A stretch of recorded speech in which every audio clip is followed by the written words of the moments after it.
관리를 제대로 할 수 있는 초기이기 때문에 그래서 특정 병원명을 알려드리기보다는 본질적인 사태 해결보다는 보여주기식 행정에만 열을 올렸습니다. 지금 현재 메르스 관련 정부 기구 몇 개 있습니까? 제가 볼 때는 2개 내지는 하나 더 민간 6개가 있습니다. 전면에 나서야 할 대통령은 이번에도 자신은 무관한 듯 특유의 유체이탈 화법으로 심판처럼 행동했고, 외국 사례와 달리 전파력이 높아진 원인이 무엇인지도 철저히 밝히기를 바랍니다. 메르스 사태가 계속 확산되는데도 경제를 살리자며 안심하라는 말을 되풀이했습니다. 국내도 이렇게 위축되지 않고 평소같이 활동하셔도 된다는 거를 많이 알려야 돼요. 이 광으로 위축된 게 더 많습니다, 사실. 자, 122페이지 잠깐만 자료 2번 볼게요. 여성의 경제활동 참가율 그래프 보여요? 그러나 이런 방식은 국민의 불신과 공포를 더욱 키울 수밖에 없습니다. 정부는 일부 세력들이 유언비어를 퍼뜨리고 그래서 그렇다고 하는데 이건 전적으로 정부 책임이에요. 정부가 정확한 정보를 전달하지 않고 정치적 의도가 빤히 보이는 이런 정보를 전달하고 대응이 계속 실패하고 이러다 보니까 공포는 그야말로 눈덩이처럼 커질 수밖에 없는 상황이 된 거죠. 지금 환자가 경유한 병원은 감염 우려가 없다. 병원 이용엔 차질이 없다. 총리 대행을 앞세워 이런 대국민 거짓말을 하게 한 배후는 누구일까? 청와대 스스로 진상을 명백히 밝히는 것만이 땅에 떨어진 신뢰를 조금이나마 회복하는 첫걸음이 될 것입니다. 뉴스타파 김세범입니다.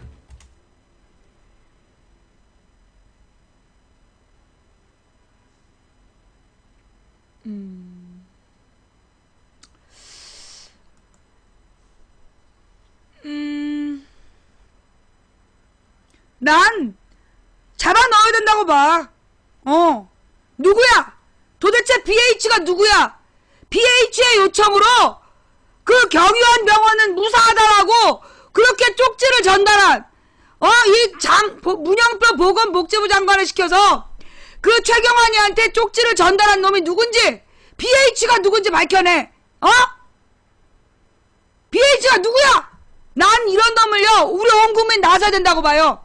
아니, 이렇게 사소한 얘기로도 국민들이 불안과 공포에 떨고 있는데 어떤 시벌런 년놈들이 그 경유한 병원은 안전하다고 개빵을 쳐 2시간이면 드러날 거짓말을. 이놈의 새끼들은 잡아내야 돼. 온 국민이 BH를 잡으러 가야 돼. 어디야? BH가 누구야 도대체?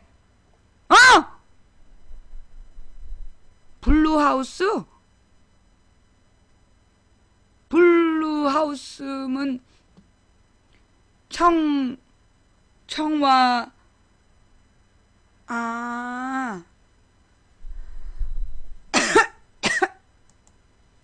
그래.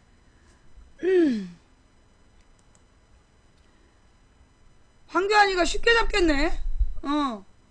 이 괴담 유포자 응징 아주 쉽겠네. 한 집만 털면 되겠네. 거기 그 집만 그 압수수색하면 싹 잡아드리겠구만. 그지? 자, 우리 뉴스타파가 아주 그냥 이렇게 굉장히 근사한 증거를 그냥 딱 잡아버렸어요. 자, 이 BH 온 국민이 밝혀내자. BH 자꾸 치킨집 얘기로 말 돌리지 마. 물 타는 거야 지금? 지금 무슨 치킨집 얘기하고 있는 사람들 지금 물 타는 거지? 이 치킨집 얘기하지 말고 저 쪽지 저 상황을 그대로 전달해. 이건 물 탈 일이 아니야. 뭐 닭집 뭐 이러면서 지금 물 타지 말란 말이야. 아니, 나는 진짜 기본적으로 반대예요. 아니, 왜 박근혜 너로 닭이라고 그래? 닭이 무슨 죄야? 아니, 사실 지금 우리 5천만의 영양간식 닭이야. 닭 먹을 때마다 기분이 얼마나 나쁜지 알아? 왜 죄 없는 닭한테 박근혜를 같이 찍어붙여? 아주 기분 나빠 죽겠어. 또 한 번만 박근혜를 갖다 닭으로 비유해봐. 이건 닭에 대한 모독죄야, 이거. 국민 건강을 저해하는 닭 모독죄. 갖다 대고 그냥 감히 치는 힘을. 메르스 사태를 겪으면서 우리는 1년 전 세월호 참사를 다시 겪고 있는 것 같은 느낌을 갖습니다. 컨트롤 타워의 부재, 놓쳐버린 골든타임, 보여주기식 홍보에만 몰두하는 대통령. 안타깝게도 이젠 익숙해진 모습들입니다. 오대양 기자가 세월호 참사와 메르스 사태를 비교했습니다.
경동가요? 여기요? 경동? 최초. 네. 341. 북이 30분 동안 내 차례 미도 경도로. 잠깐만요. 34도 11분. 동경 125로 55분입니다. 여기가 뭐 경도 이동가요? 이게요? 예, 예. 말이 되냐고 이게. 어떤 일을 해결하는 거예요? 지난 5월 20일 우리나라에서 처음으로 중동 호흡기 증후군 환자가 발견된 이후 지금까지 15명의 환자가 확인되었습니다. 누적 확진 환자 수 18명으로 발표했죠. 구명조끼를 학생들은 입었다고 하는데 그렇게 발견하기가 힘듭니까?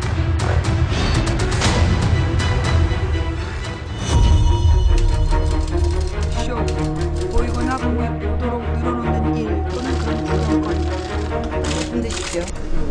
확진 환자에 대해서 굉장히 철저하게 이렇게 격리가 돼 있고 대한민국의 희망을 봅니다. 저는 이런 분들이야말로 우리 시대의 진정한 영웅이라고 생각합니다.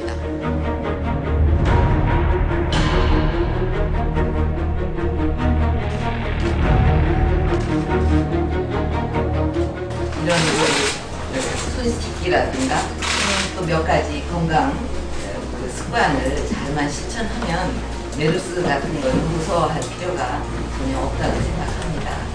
독감이 또 신종이 나왔다. 신종플루라 그래가지고 또 새로운 독감이라고 해서 또 새로운 예방주사하고 거의 매년 연례 행사 같이 그런 독감이 퍼지고 그러는데 이번 메르스는 말하자면 중동에서 그 중동식 독감이라고.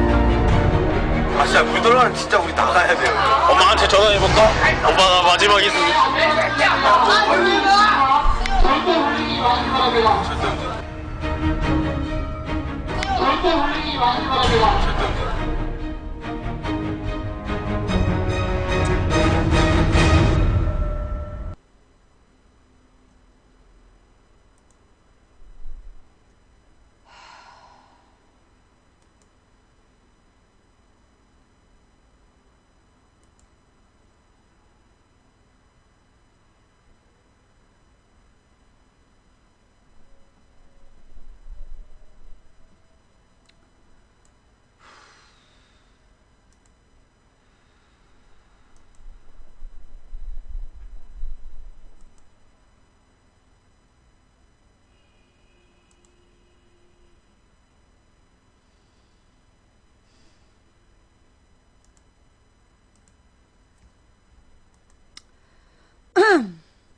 또 우리 이제 그 자료실 다시 한번 볼게요.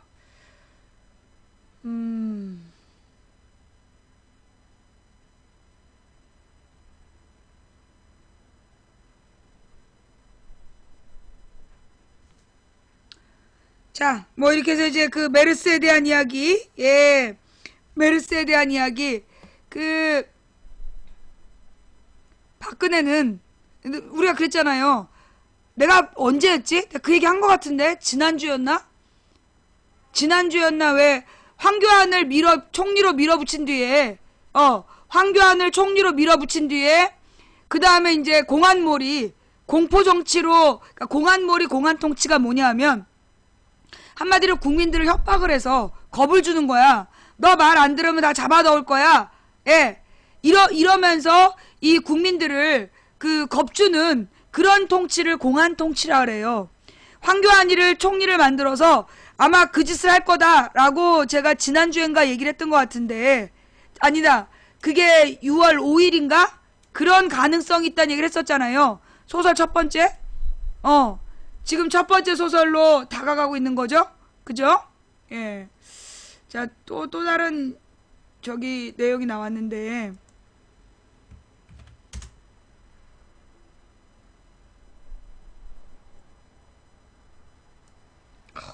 이것도 뭐니?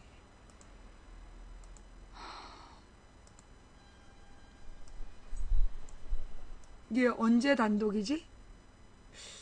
이런 거 좀 위험한 기사 아닌가? 메르스 감염 의심자 숫자 조작, 울산시 대사기극, 능동 감시자 5명 어디로, 김시장 해외 출방 임박 시기 축소 발표, 울산시 메르스 관리 대책본부가 감염 의심자, 즉 모니터링 대상자 숫자를 조작한 것으로 CBS 취재 결과 드러났다. 그런데 울산시가 감염 의심자 숫자를 조작한 시점이 공교롭게도 김기현 시장이 메르스 청정 지역을 강조하며 해외 출장을 공식 발표한 날이다. 전국이 메르스 비상사태임에도 김 시장은 7박 9일 해외 출장을 강행하겠다고 지난 18일 공식 발표했다. 이날 기자회견을 자청한 김 시장은 단시일 내에 대규모 환자가 발생하거나 예측 불가능한 사태가 발생할 우려가 크지 않다는 것이 시와 의료계의 판단이라고 말했다. 또 투자유치단 파견 연기나 취소는 해외 투자자들에게 우리 시에 대한 부정적 시각을 심어줄 수 있고 대외 신인도에 나쁜 영향을 줘서 해외 투자 유치 걸림돌이 될 우려도 있다고 했다. 김 시장은 아직까지 메르스 확진자가 없는 울산이 청정지역을 유지하고 있음을 강조하며 해외 출장을 강행한 것.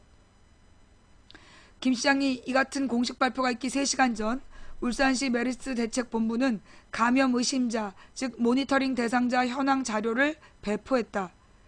지난 18일 모니터링 대상자는 자가격리자 11명, 능동감시자 6명 등 모두 17명으로 17일보다 1명이 줄었다. 부산 지역 두 번째 확진자인 143번 환자의 밀접 접촉자가 추가되고 있는 상황에서 모니터링 대상자가 1명이라도 준 것은 고무적이다. 하지만 시가 이 모니터링 대상자 숫자를 줄이기 위해 조작한 것으로 드러났다. 북구보건소는 자가격리자 1명, 능동감지자 5명, 즉 모두 6명이라고 보고했지만 시가 능동감시자 5명을 뺀 17명으로 줄여 발표했다. 울산시 건강정책 관계자는 구 군 보건소에서 모니터링 대상자를 자체 조사 때 파악할 수 있다. 이날 북구보건소로부터 능동감시자 없이 자가격리자 1명만 추가되었다는 보고를 받았다고 해명했다.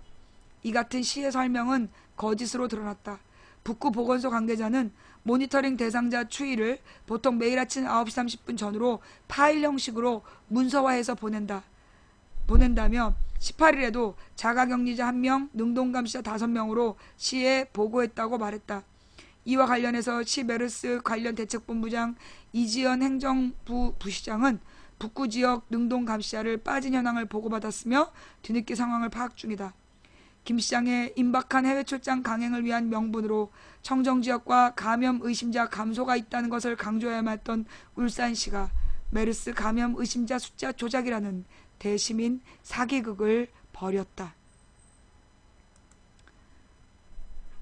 만약에 이 시장이 새정치연합 소속이었다면 새정치연합 소속이라고 밝혔을 거예요. 그런데 새정치연합 소속이라는 얘기가 없는 걸로 봐서 아마도 이 시장은 새누리당인 것 같아요. 그죠? 예. 이게 무소속이거나 새정치연합이면 그 새정치연합 소속이라고 밝히는데 새정치연합 소속이라는 말이 없는 걸로 봐서 새누리당 출신, 그러니까 새누리당 소속 시장인 걸로 보여요. 예. 이게 지금 우리 당국의 수준이에요. 예. 우리 당국이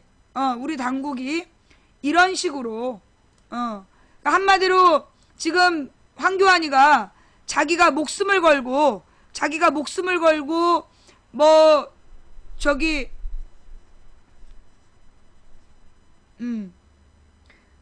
자기가 목숨을 걸고 뭐 6월 말까지 종식시키겠다. 어떻게 종식시켜? 지금 환자가 166명이야? 그 지금 현재 메르스 환자 166명.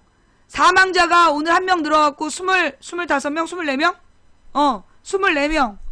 그리고 지금 완치자라고 퇴원한 게 30명이야. 내가 뭐라 그랬어요? 우리가 이제까지 치사율을 전체 165명 중에서 사망자 수로 우리가 이제까지 치사율을 계산하는데 그게 의료 전문가들은 그건 잘못된 계산이다. 완치자와 그 사망자를 더한 숫자, 그 중에 사망자가 차지하는 비율, 이걸 따져야 된다. 그러면 25 나누기 60을 해서 100%로 계산하는 게 그게 치사율이라는 거야.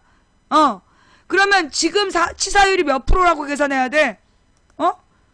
잠깐만, 계산기를 두드려 보자.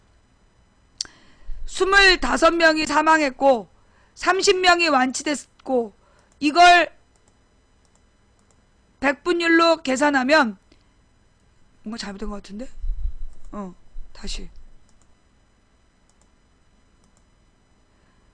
25 25명을 30으로 나누고 곱하기 100.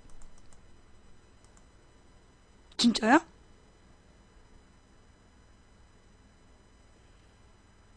이건 아니지.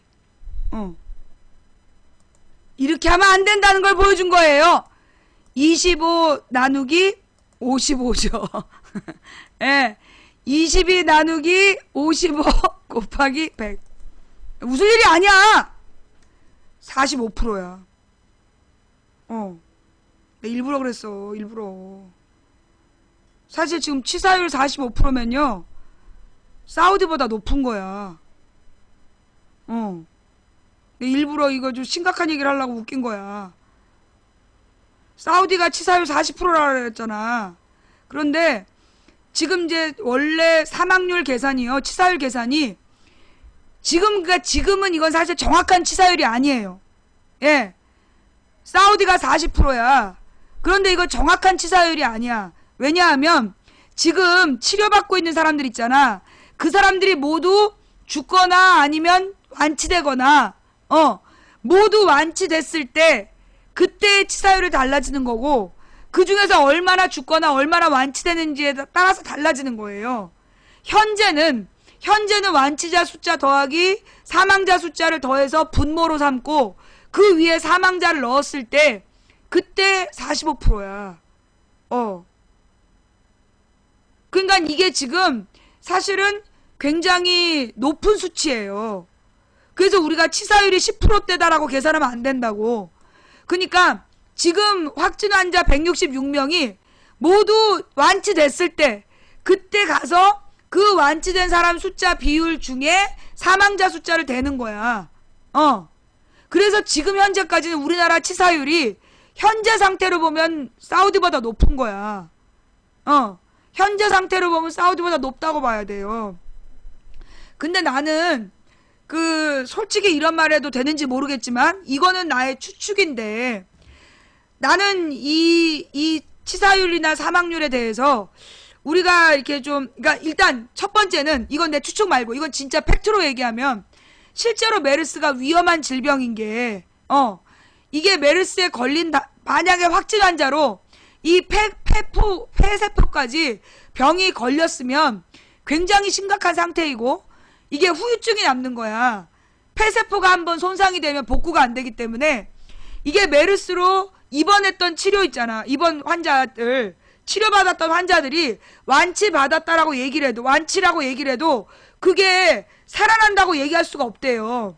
이게 독일에서 메르스 완치를 받은 사람이 나가서 죽었어. 죽은 이유가 뭐냐면 후유증으로. 메르스로 폐세포가 딱딱하게 굳어버려가지고 숨을 쉴 수가 없어서 죽은 거예요. 그러면 메르스 완치자도 다 죽냐? 그건 아니야. 메르스 완치자가 다 죽는 건 아니에요. 무슨 얘기냐면 이 폐세포의 특징이 잘 들어. 헷갈리지 말고 진정해. 우리 아버지가 젊어서 폐결핵을 앓으셨어요. 우리 아버지가 젊어서 폐결핵을 앓으셔가지고 그 폐결핵을 앓게 되면 그 폐결핵을 앓았던 부분이 소위 이렇게 딱딱하게 굳어지는, 그래서 더 이상 폐 기능을 못하게 되는 거야. 그러면 그 폐 기능이 정지된 그 세포는 하얗게 나와. 폐 엑스레이를 찍어보면 폐 활동을 못하는 부분은 녹화. 근데 녹화를 종료하기 때문이에요. 그러니까 이제 폐세포라는 게 폐결핵을 앓거나 폐질환을 앓으면 폐세포가 손상이 돼요. 그러면 그 손상된 세포는 산소가 왔다 갔다 하지 않기 때문에 그 부분은 뼈처럼 하얗게 나와. 고체로 나오는 거야, 그 부분이.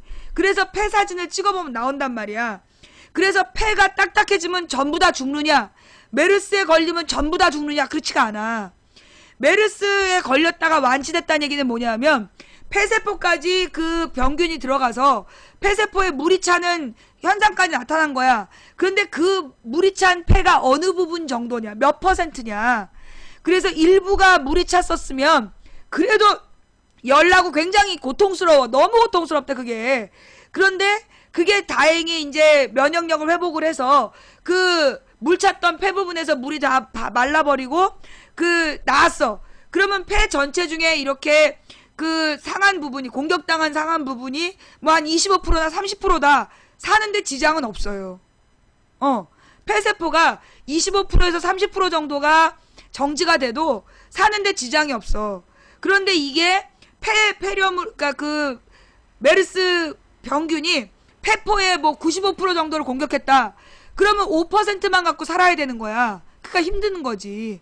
이런 경우에 나머지 5%가 작은 폐렴만 걸려도 그냥 죽는 거지. 그러니까 메르스로 인해서 공격당한 폐세포의 퍼센트가 어느 정도냐에 따라서 그 완치자 중에서도 사망자가 나올 수 있다는 거지. 완치됐다고 다 죽는 건 아니에요. 지금 완치했다가 죽은 사람은 거의 없어.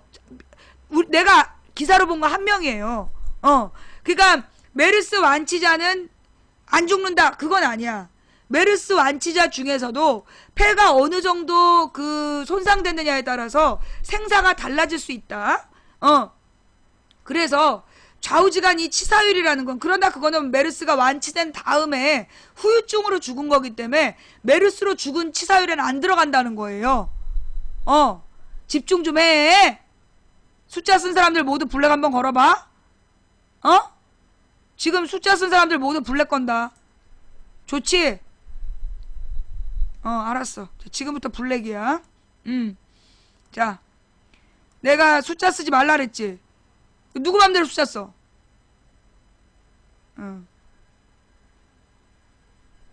폐손상 후유증으로 나중에 사망 가능해요. 그러니까 이번에 메르스로 폐를 막 95%까지 폐에 물이 찼다. 그러면 생존이 어려워. 근데 우리 아버지는 그러니까 65% 정도의 폐가 기능을 못했어. 그럼에도 불구하고 생존하셨거든요. 그러니까 이 폐세포가 뭐 95%까지 뭐 물이 찬 게 아니면 살아날 수 있다는 거야. 그러니까 이제 그래서 메르스는 되게 치사율이 높은 거예요. 사스의 치사율은 1% 정도밖에 안 됐잖아. 아닌가 10%였나? 8,600명 감염자 중에 810명이 죽었잖아, 중국에서. 그러면 치사율이 10%가 안 되는 거 한 8, 9% 정도 되는 거잖아요. 근데 메르스는 40%까지 높은 이유가 뭐 때문이냐면 폐가 정지되기 때문에. 그래서 생존이 안 되는 문제. 예. 뭔 얘기인지 알겠지? 그래서 메르스 자체가 되게 위험한 병이다. 라는 거는 알아둬야 되고, 우리가 이제 지금 의사들이, 내가 그랬잖아요. 월요일 방송이었나? 이번 주 월요일 방송이었나? 통계 숫자로 얘기하는 사람들이 볼 때 메르스는 그렇게 심각한 병이 아니다. 내가 월요일 날 그렇게 얘기한 것 같아. 무슨 얘기냐? 실제로 한 해 동안에 감기 바이러스 때문에 합병증으로 죽는 중환자가 한 2,000명 돼요. 그리고 폐렴으로 죽는 사람도 굉장히 많고, 보통 폐렴균이나 바이러스균으로, 감기 바이러스로 죽는 사람들, 독감균으로 죽는 사람들이 수천 명 되기 때문에 그거에 비교해보면 현재 사망자 수가 25명밖에 안 되잖아. 24명? 밖에 안 되기 때문에 24명이야, 5명이야. 그러니까 지금으로 봤을 때 사망자가 그 의사들의 통계로 보면 위험한 병은 아니라고 볼 수 있는 거예요. 숫자가 작기 때문에. 그런데 나는 이게 좀 숫자가 좀 잘못됐다라고 보는 게 뭐냐. 나는 우리들 중에 굉장히 면역력이 좋은 사람은 그 메르스 바이러스가 상기도에서, 즉 기관지 이 위쪽에서 우리의 면역력으로 확 죽고 끝났을 수도 있다고 봐. 그래서 이제 우리가 이 메르스 치사율은 확진 환자 증세가 심해가지고 피검사를 했는데 메르스균이 나온 거잖아. 그랬을 때 심한 환자들 중에서의 치사율이기 때문에 높게 나오는 건데, 일반 독감 같은 경우는, 일반 독감은 모두가 다 피검사하지 않잖아. 모두가 다 병원에 가서 검사하지 않는다고. 그냥 이렇게 독감에 잠깐 걸렸다가 그 치료받고 낫는 사람들이 많은 거잖아. 그러니까 이제 이 메르스라는 게 지금 치사율이 40%가 나오는 건 이 메르스 바이러스에 굉장히 공격이 심하게 당해서 증세가 막 나타난 사람들이 166명인 거고, 그 중에 사망자가 24명인 거다. 그러니까 어떻게 보면 그 메르스에 걸리면 모두가 다 죽거나 모두가 다 증세가 나타나는 게 아닐 수도 있다고 나는 봐요. 이건 내 추측이야. 지금 이 말은 내 추측이야. 메르스 바이러스에 감염되면 모두가 증세가 나타나는 건 아닐 거다. 나는 그렇게 봐.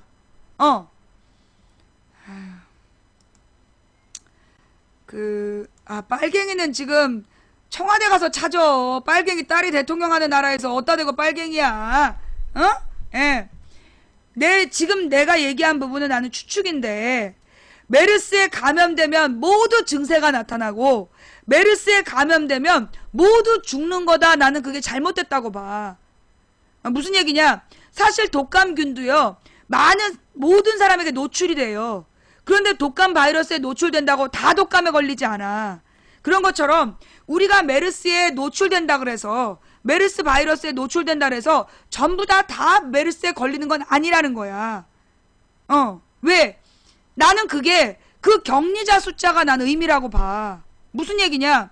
실제로 격리자들은 그 메르스 바이러스에 노출된 사람들이에요. 내가 오늘 이 방송 이게 그 얘기구나. 메르스 격리자들이 누구야? 그 바이러스에 노출된 사람들이야. 그렇잖아. 그러니까 그 메르스 바이러스에 노출된 사람이 10,000명이에요. 근데 그 10,000명 중에서 지금 증세가 심각하게 발견된 사람이 166명인 거야. 그리고 그 중에 사망한 사람이 지금 이제 24명인 거잖아. 나는 그 격리자 숫자가 바로 바이러스에 노출된 숫자라고 보고, 그 바이러스에 노출됐다 그래서 전부 다 메르스에 걸리지 않잖아. 그치? 그거야. 그래서 내가 메르스에 대해서 우리가 그렇게 생각해야 된다. 격리자가 10,000명인데 그 중에 이미 4,000명이 격리가 풀렸어. 그리고 지금 현재 격리자 6,000명 정도 되는데 이 사람들 중에서도 지금 확진 환자가 그렇게 많지 않다는 거야. 물론 지금 확진 환자 56%가 격리자가 아닌 사람들 중에 나왔어. 56%란 얘기는 사실 지금 격리자가 10,000명인데 격리자 10,000명 중에서 나온 환자가 44%밖에 안 된다는 얘기야. 그러면 실제로 그 56%가 격리자가 아닌 사람 중에서 나왔다는 얘기는 바이러스에 노출된 사람은 사실은 25,000명 정도 되고, 그 중에 지금 환자가 166명이 된다라고 나는 봐. 논리적이지? 그지? 내 말이 맞지? 내 말이 뭔 말인지 알겠어? 지금 격리자 숫자가 뭐냐 하면 그 바이러스에 노출된 사람들이야. 그런데 그 바이러스에 노출된 사람이 전부 다 메르스에 걸렸냐? 아니라는 거야. 그지? 전부 다 메르스에 걸린 게 아니라 그 중에서, 그러니까 10,000명 중에 166명이 걸린 건데, 물론 격리자 10,000명 이외에 지금 이제 이 166명의 56%는 격리자가 아니었다는 거야. 그러니까 비격리자 중에서 환자가 생긴 거지. 그런데 격리자 샘플을 놓고 통계적으로 보면 10,000명 중 그 166명의 44%, 그 몇 명이겠어? 166명의 50%가 88명이라고 보면, 83명. 그러면 44%면 한 80명이라고 보고, 한 80명 정도? 그럼 10,000명 중에 80명이 확진자인 거야. 그리고 56%가 격리 대상이 아닌 사람 중에서 환자가 나왔다는 얘기는 그만큼 어떻게 보면 더 많은 바이러스에 노출된 사람들 중에서 그 나머지 80몇 명이 걸린 거란 말이야. 90명 정도가. 그러니까 내 생각에는 우리가 메르스에 대해서 지나치게 두려워할 필요는 없다. 자, 내 말이 맞는 것 같아요? 틀리는 것 같아요? 나는 의사가 아니지만 요거는 내가 오늘 이야기를 해야 될 것 같아서 하는 거예요. 거기 본방이에요. 예. 자, 지금 내가 무슨 얘기인지 알겠어요? 내가 무슨 얘기하는지 알겠어요? 우리가 확진자 중에 사망한 사람 숫자, 완치자와 확진한 사람 숫자로만 계산하지 말자. 사실은 격리자들이 공동으로 바이러스에 노출된 사람들이라고 나는 봐. 근데 그 중에서 실제로 환자는 그 10,000명 중에 그 80명 정도밖에 안 된다는 거죠. 그리고 그 중에서 죽은 사람이 뭐 12~13명이 죽은 거잖아? 그러니까 사실 나는 이 메르스에 대한 치사율이 바이러스에 노출된 사람들 중에서 비율로 따지면 뭐 1% 정도밖에 안 되는 거 아니냐. 1%도 안 되는 거 아니냐. 나는 그렇게 본다는 거야. 그래서 우리가 메르스에 대해서 지나치게 공포를 느낄 필요는 없다. 그러나 단 한 명이 죽었어도, 단 한 명이 죽거나, 지금 사실은 166명의 환자는요, 그러니까 이거는 통계적인 이야기고, 이 통계적인 이야기 나의 추측이야. 그러나 우리의 현실로 돌아오면 166명의 환자는 치명적인 폐에 상처를 받았어. 그죠? 그 중에 20몇 명은 죽었고 너무나 처참하고 외로운 임종을 맞았어. 그 가족들이 받을 트라우마는 얼마나 크겠어. 166명의 환자와 그 가족들이 받은 정신적 충격은 어마어마한 거야. 그러면 이 166명의 확진 환자들이 받은 정신적, 신체적 충격에 대해서는 누군가 책임을 져야 돼. 이게 낙타 때문이야? 아니라는 거야. 이건 낙타 때문이 아니라 정부의 택도 없는 방역체계, 아무 생각이 없는 무능한 정부, 그 정부가 166명의 확진 환자와 그리고 그 가족들의 상처를 만든 사람이기 때문에 대응을 못한 정부는 마땅히 비난받아 마땅하지만 그러니까 정부를 비난하는 건 난 맞다고 봐. 그러나 온 국민이 메르스 때문에 두려워할 필요는 없다고 봐요. 내가 볼 때 현재까지 나타난 그 통계 수치로 보면 메르스의 그 치사율은, 사망률은 바이러스에 노출된 사람 대비했을 때는 10,000명 중에 80명이 확진 환자고 80명 중에 10몇 명이 사망했다면 이거는 사실 어떻게 보면 일반적인 독감 수준에 크게 벗어나지 않는 거 아니냐. 물론 이제 독감은 확진 환자들인 거죠. 확진 환자들 중에서의 사망률을 따졌을 때 그게 0.몇 프로야. 그러니까 일반적인 독감보다는 큰 병이지만 우리가 메르스에 노출되면 다 죽는 것처럼 그렇게 우리가 생각하지 말자는 얘기야. 제가 지금 잘못된 얘기를 하고 있는 건가요? 제가 지금 잘못된 얘기를 하고 있는 거예요? 그러니까 메르스는 한 번 걸리고 확진되면 치명적인 게 맞다. 확진 환자가 되면 치명적이고 너무 큰 고통을 받는 건 맞다. 그러나 메르스 바이러스에 노출된다고 누구나 다 확진 환자가 되는 것은 아니다. 그걸 난 얘기하고 싶어. 그러면서 내가 하고 싶은 얘기는, 나는 우리가 지금 가져야 될 자세는, 사실은요, 나는 이 메르스에 걸린 사람도 메르스에 걸린지 모르면 살아날 거라고 봐. 메르스에 걸린 사람이 자기가 메르스에 걸린지 모르고 그냥 이렇게 밥 잘 먹고 푹 쉬고 그래서 기분이 좋아지면 나을 거라고 봐. 이게 메르스에 치료약이 없잖아. 메르스 병균을 죽이는 항생제가 없다고. 그러면 메르스를 낫는 사람은 뭘로 낫는 거냐? 자가 면역력으로 낫는 거야. 내 몸이 회복돼서 내 몸에 건강한 그 기운이 살아나서 메르스 바이러스를 죽이는 거예요. 그러니까 어떻게 보면 메르스에 걸린지도 모르고 죽은 사람들이 있다니까? 그건 어떻게 보면 아냐면, 간염 환자들 중에 간염 바이러스가 그러니까 간염 그 항체가 발견된 사람들이 있어. 간염 검사를 하러 갔는데 간염 주사를 맞은 적이 없는데 간염 항체가 발견된 사람들. 이 사람은 자기도 모르게 간염을 앓은 사람이야. 간염을 앓고 항체가 생긴 거야. 그런 사람들이 있단 말이지. 나는 메르스도 자기가 메르스인지 모르면 어떻게 보면 그냥 밥 잘 먹고 잘 쉬고 나았을 수도 있다고 봐. 근데 내가 볼 때 메르스 우리나라에 지금 환자들이 막 많이 죽는 이유가 극도의 공포와 불안. 메르스에 대해서 막 치사율이 40%다 이런 겁을 먹은 상태에서 격리돼가지고 막 우주복 입은 사람들이 왔다 갔다 하는 격리병동에서 사랑하는 가족도 못 보고 그러고 있어. 얼마나 불안하고 무서워. 난 그래서 죽는 것도 있다고 봐요. 그래서 내가 여러분들한테 오늘 드리고 싶은 메시지는 뭐냐 하면, 메르스를 두려워하면 죽습니다. 지금 이 메르스 환자분들께도 혹시 약한 메르스를 갖고 계신 분이나 아니면 격리자분들이 이 방송을 듣고 계시다면, 여러분들께 제가 드리고 싶은 메시지가 뭐냐 하면, 메르스를 두려워하면 병이 걸립니다. 그리고 메르스의 증세가 나타났을 때 그걸 죽을지도 몰라라고 생각하면 죽습니다. 그러니까 여러분들이 혹시 격리자라면 나는 메르스를 이길 수 있어 라고 생각하고 최대한 휴식을 취하면서 메르스 씹어 먹어버리겠어, 그런 생각을 하시자는 얘기예요. 내가 격리자라면 메르스 바이러스가 내 몸에 들어왔어? 너 잘 만났어. 내가 지금 누구든지 하여튼 내가 못 걸려갖고 내가 지금 스트레스를 못 풀고 있는데 너 이놈 새끼 일로 와. 내가 그냥 씹어 먹어줄게. 이러면서 김치에 밥 말아가지고 김치 잘 먹어. 김치에 유산균이 많아서 그 유산균이 건강에 면역력을 높이잖아.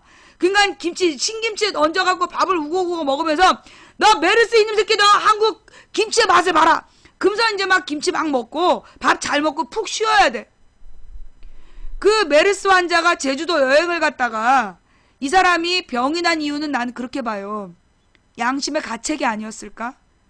이 사람이 격리자였는데 격리를 뿌리치고 친구들과 약속된 제주도 모임을 간 거야. 아마도 이 사람은 제주도의 그렇게 친구들 여러 명이 갈 약속을 오래전부터 잡았겠죠. 그러니 자기가 안 갔을 때 그 모임이 깨지는 게 미안해서, 그리고 메르스에 걸린다 그래서 다 죽게 하겠어?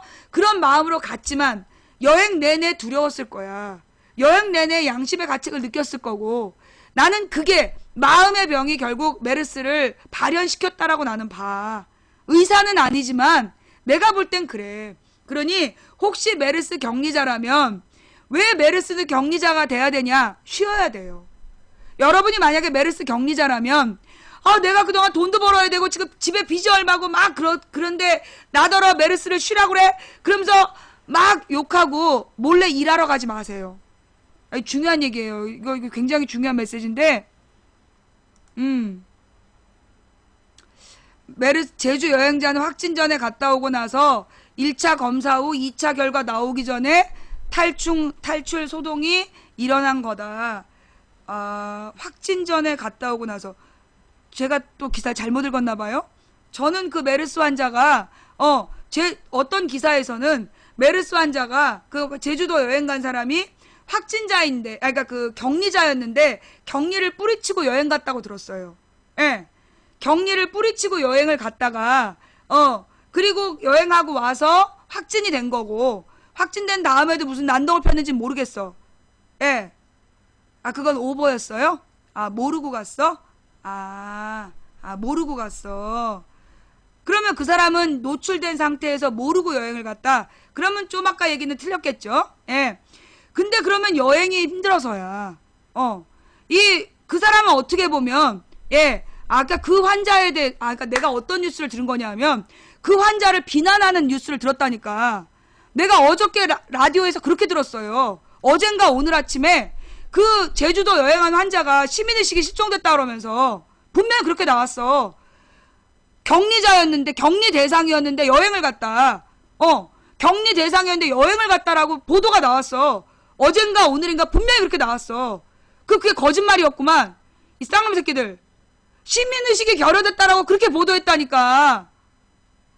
야, 이 나쁜 새끼들이네 진짜. 와, 맞지? 그렇게 보도가 나왔지? 이 쌍놈 새끼들 그렇게 보도하고 있어 지금. 그럼 결국 그 사람은 자기가 격리 대상인지 모르고 여행을 간 거잖아. 격리 대상인지 모르고 여행을 가서 자기가 건강한 줄 알고 3박 4일을 놀다 왔으니 3박 4일 동안 친구들이랑 갔으니 술도 먹었겠지. 술 먹고 담배 피고 무리하게, 그리고 승마장까지 갔다며. 내가 제주도에 가서 말을 한번 타봤어. 말 타고 3일 동안 아팠어. 내가 말 타고 일주일 동안 아팠어요. 이게 승마가 되게 힘들어. 내가 그거 말 한 20분인가 10분인가 그거 타고서는 일주일을 내가 다리를 못 걸었다니까, 아파가지고. 그러니 그 여행 일정이 3박 4일 일정이 그 여러 사람이랑 같이 얼마나 힘들었겠어. 이건 누구 책임이야? 정부가 제대로 안 알려준 거지. 삼성의료원인가 어딘가 갔었던 사람 아니야, 그 사람도. 삼성의료원인지 어느 병원에 가서 올봤을 거 아니야. 그런 병원에 갔던 사람이면 격리를 시켜줘야 되는데, 격리를 제대로 격리 대상인 걸 알려주질 않아서 문제가 터진 거 아니야. 결국 정보 공개를 안 해서 생긴 문제네. 그걸 이 씨발놈들이 이게 시민의식 실종이라고 이제까지 뉴스를 한 거야, 이 개놈 새끼들이. 이 쌍놈 새끼들 진짜 이거 언론이 아니라 개쓰레기네. 그렇게 보도한 언론, 이거 책임져야 되는 거예요. 그거 인격살인 아니야. 진짜 허위사실을 유포시키고 지랄이네.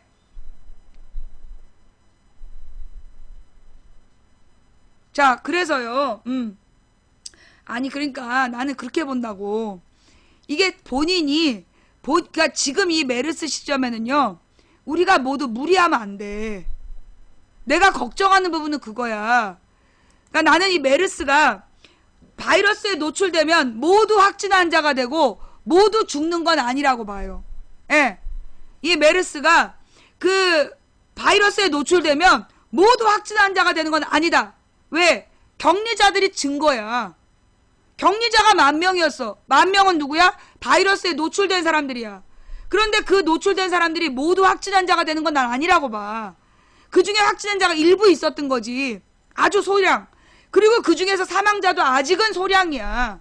그렇다라면 우리가 메르스에 대해서 과도한 공포를 갖는 거, 그게 난 위험하다라고 나는 6월 1일부터 꾸준히 주장하고 있어.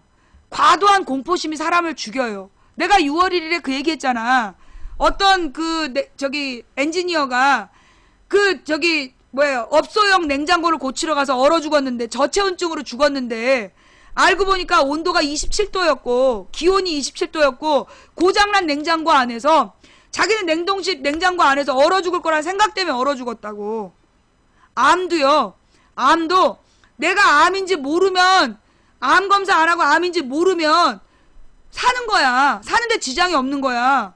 그러다 어느 순간 갑자기 내가 암 환자인 거 알면 3개월 만에 죽는 거야. 이제까지 그런 거예요. 모든 사람이 암세포가 있다는 얘기 들어봤죠? 옛날에 내가 그 보험회사 다닐 때 들은 얘기야. 모든 사람에게는 암세포가 있대요. 그런데 그 암세포가 어떤 특정 요인에 반응을 해서 그 암세포가 확장되는 거야. 막 커지는 거야. 그래서 이 암세포가 웃기는 건 뭐냐면, 지가 막 크다가 지가 치료도 돼. 자가 치료도 돼요. 이상세포가 성장하다가 갑자기 그냥 줄어들기도 해. 이게 결국은 뭐냐 하면, 모든 질병은 나의 뭐에 딸려있다. 건강한 정도. 그러니까 신체 상태가 건강하고 충분히 쉬었느냐. 면역력. 내 신체가 지금 충분히 쉬었고 기분이 좋고 내가 영양 상태가 고르고 그러면 메르스는 두려워할 필요가 없는 거야. 그런데 사실 지금 그 의료진들, 젊은 의료진이 감염이 됐고 지금 생사를 헤매고 있다. 의료진들은 과로를 해요. 종합병원의 30대 의사들이면 과로를 해. 내가 병원에 많이 입원해봐서 알거든. 병원에 있는 30대 의사들이면 엄청나게 많은 환자들을 돌봐야 되고 그래서 경무에 시달려요. 그래서 아픈 거야. 간호사들 경무에 시달려요. 그래서 아픈 거야. 의사들이나 간호사들이 쉬운 일이 아니야. 종합병원에서 특히 삼성의료원 같은 데는 더 악착같이 시켰을 거라고. 특히 삼성의료원 같은 경우가 옛날에 처음 생겼을 때요. 보호자가 필요 없는 병원을 표방했어. 그래서 입원비가 더 비쌌어. 입원비가 더 비싼 대신 보호자가 상주하지 못하게 했어. 그래갖고 그 삼성의료원에 옛날에 내 친구 간호사가 다니다가 걔가 과로로 몇 번 쓰러졌다고. 그러면 간호사 숫자가 환자 8병상대 간호사 1명 정도가 있으면 보호자가 없어도 된대요. 그런데 삼성의료원에 환자 1명이, 그러니까 간호사 1명이 40명인가 돌봐야 되는 거야. 그럼 미치는 거야. 그 다양한 병을 40개의 병을 이해하고 돌봐야 되기 때문에 그때 막 과로하고 그랬었어, 간호사들이. 물론 그게 삼성의료원 처음 생겼을 때 얘긴데 나는 그 뒤로 더 나빠졌으면 나빠졌지 더 근무 조건이 좋아지진 않았을 거라고 봐. 즉 의료진이 병이 나는 이유는 종합병원 의료진들이 굉장히 경무에 시달리기 때문이에요. 경무에 시달리기 때문에 그랬을 것이고, 그러면 지병이 없는 60대 80대가 돌아가신 건 상심하고 마음에 고통이 있어서 돌아가셨을 거라고 봐. 두려움과 공포 속에서 메르스 격리 환자가 돼서 이대로 죽나 보다. 그럼 죽는 거예요. 내가 37살에 그 운전을 하고 가다가 졸음운전을 했어. 눈을 딱 떴더니 160을 밟고 그 가드레일로 달려가고 있는 거야. 너무 놀라갖고 내가 핸들을 틀었어요. 핸들을 틀으면서 브레이크를 밟았어. 그랬더니 차가 도는 거야.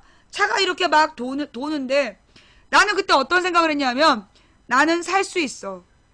나는 살 수, 그게 고속도로였어. 중부내륙 고속도로. 나는 살 수 있고 나는 이걸 이겨낼 수 있어. 굉장히 침착하자. 그러면서 그 핸들을 쥐고 브레이크를 밟으면서 움직였어. 그때 브레이크를 밟으면 안 된대. 그걸 몰랐어. 브레이크를 밟으면서 핸들을 꽉 잡고 차가 돌았는데 어떤 상황에서도 나는 운전을 할 거다. 왜냐면 이렇게 막 떨어지더라도 운전을 해서 난 피할 거다 이런 생각하면서 핸들을 잡고 있었어.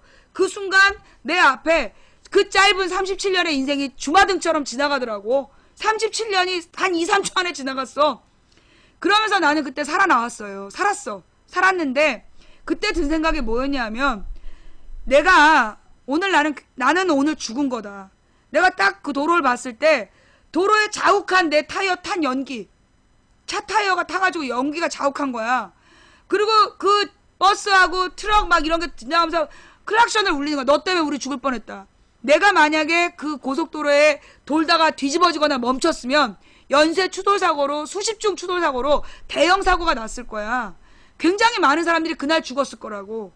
근데 나는 운전대를 잡았고 그 한쪽 램프로 딱 처박혀갖고 살았어. 나는 그날부터 내 삶은 덤이에요. 근데 나는 그 순간에도 나는 그런 생각을 했어. 내가 여기서 포기하면 죽을 거고 포기하지 않으면 살 것이다. 내가 죽는 순간에 살아나와 봐서 아는 거야.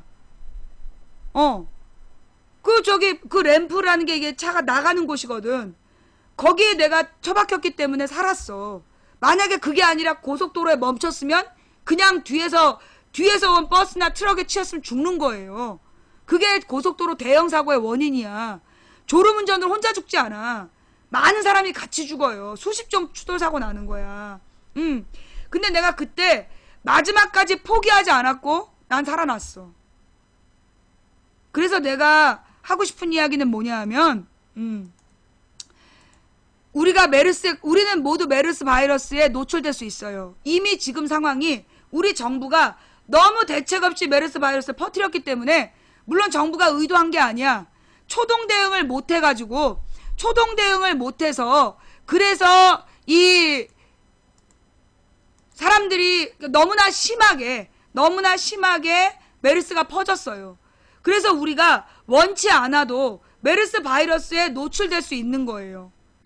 원치 않지만 메르스 바이러스에 노출될 수밖에 없어. 우리 노원에 메르스 확진 환자가 나왔어. 얼마나 많이 돌아다녔겠어. 도봉 노원에.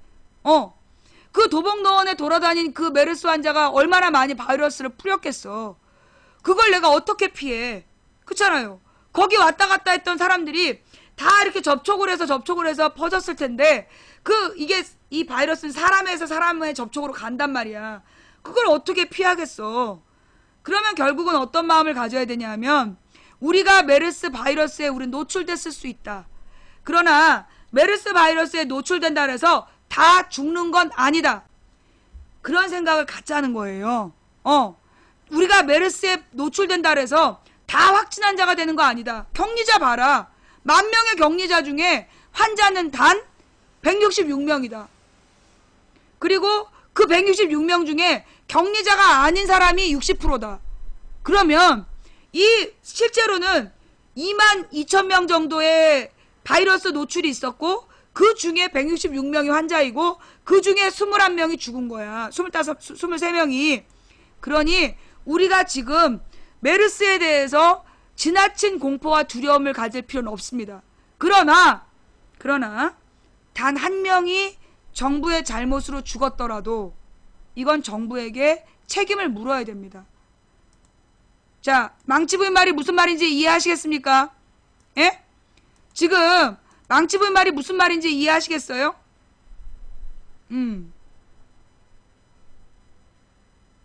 우리는 모두 메르스 바이러스에 노출될 수 있다. 그러나 메르스 바이러스에 노출된 사람 중에 단 몇 퍼센트냐? 80명으로 잡아봐. 10,000명 중에 80명이 감염됐다. 그러니까 확진 환자다. 그러면 10,000명 중에 100명이 1%잖아. 그러면 1%가 안 되는 거야. 0.8%가 바이러스에 노출된 사람 중에 0.8%가 확진 환자, 0.2%가 사망이야. 그렇게 보면 돼. 그죠? 0.15%, 0.2% 정도가 사망률이라고 보면 우리가 메르스에 대해서 그렇게 막 온 국민이 미칠 정도로 두려워할 필요는 없어요. 그러나 지금 사망한 24명, 그리고 확진 환자 166명, 여기에 대해서는 정부가 책임을 져야 돼요. 이건 명백히 정부의 잘못이에요. 맨 최초의 환자가 나 메르스인 것 같다라고 얘기했음에도 불구하고, 그리고 그 병원에서 메르스 환자라고 얘기를 해도 정부가 6일 동안 방치했잖아. 아니라고. 그 다음에 환자가 급속도로 삼성병원에서 생기고 있을 때 삼성병원을 제대로 통제하지 못했잖아. 그래서 지금 확진 환자가 166명이 된 거야. 단 한 명이 정부의 잘못으로 죽어도 그건 정부의 잘못이야. 166명의 확진 환자는 정부의 잘못으로 확진된 거야. 24명은 정부의 잘못으로 죽은 거야. 그러니 이건 우리가 다 같이 공포에 떨 필요는 없지만 그 생명에 대한 목숨값을 정부에 요구해야 돼. 책임지고 박근혜 정부가 책임져야 될 문제다. 이건 정부의 무능의 문제다 라고 얘기해야지. 어디서 지금 실종된 시민의식이라고 개빵을 치면서 지랄들이야, 이 쌍놈의 새끼들아. 지금 모든 확진 환자, 모든 사망자, 이거 정부 책임이에요. 이건 정부의 무능 때문에 단 한 명이 정부의 잘못으로 죽어도 무능한 정부야. 국민의 생명과 안전을 보호하는 것이 정부의 가장 기본적인 의무임에도 불구하고 이것을 저버린 무능력한 노무현 정권의 치가 떨린다는 박근혜 씨.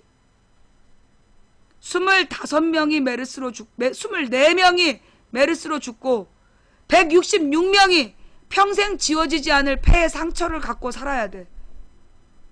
국민의 생명과 안전을 보호하지 못한 박근혜 당신의 무능이 가져온 결과입니다.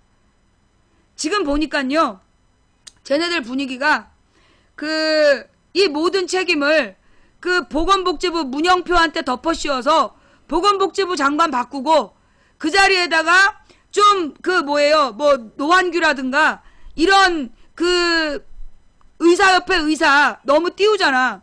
왠지 느낌이 노한규란 의사를 너무 띄우는 것 같아. 그래서 혹시 얘네들이 이 사태가 수습되면 그 문영표를 책임자로 자르고 그 자리에 노한규를 앉히려고?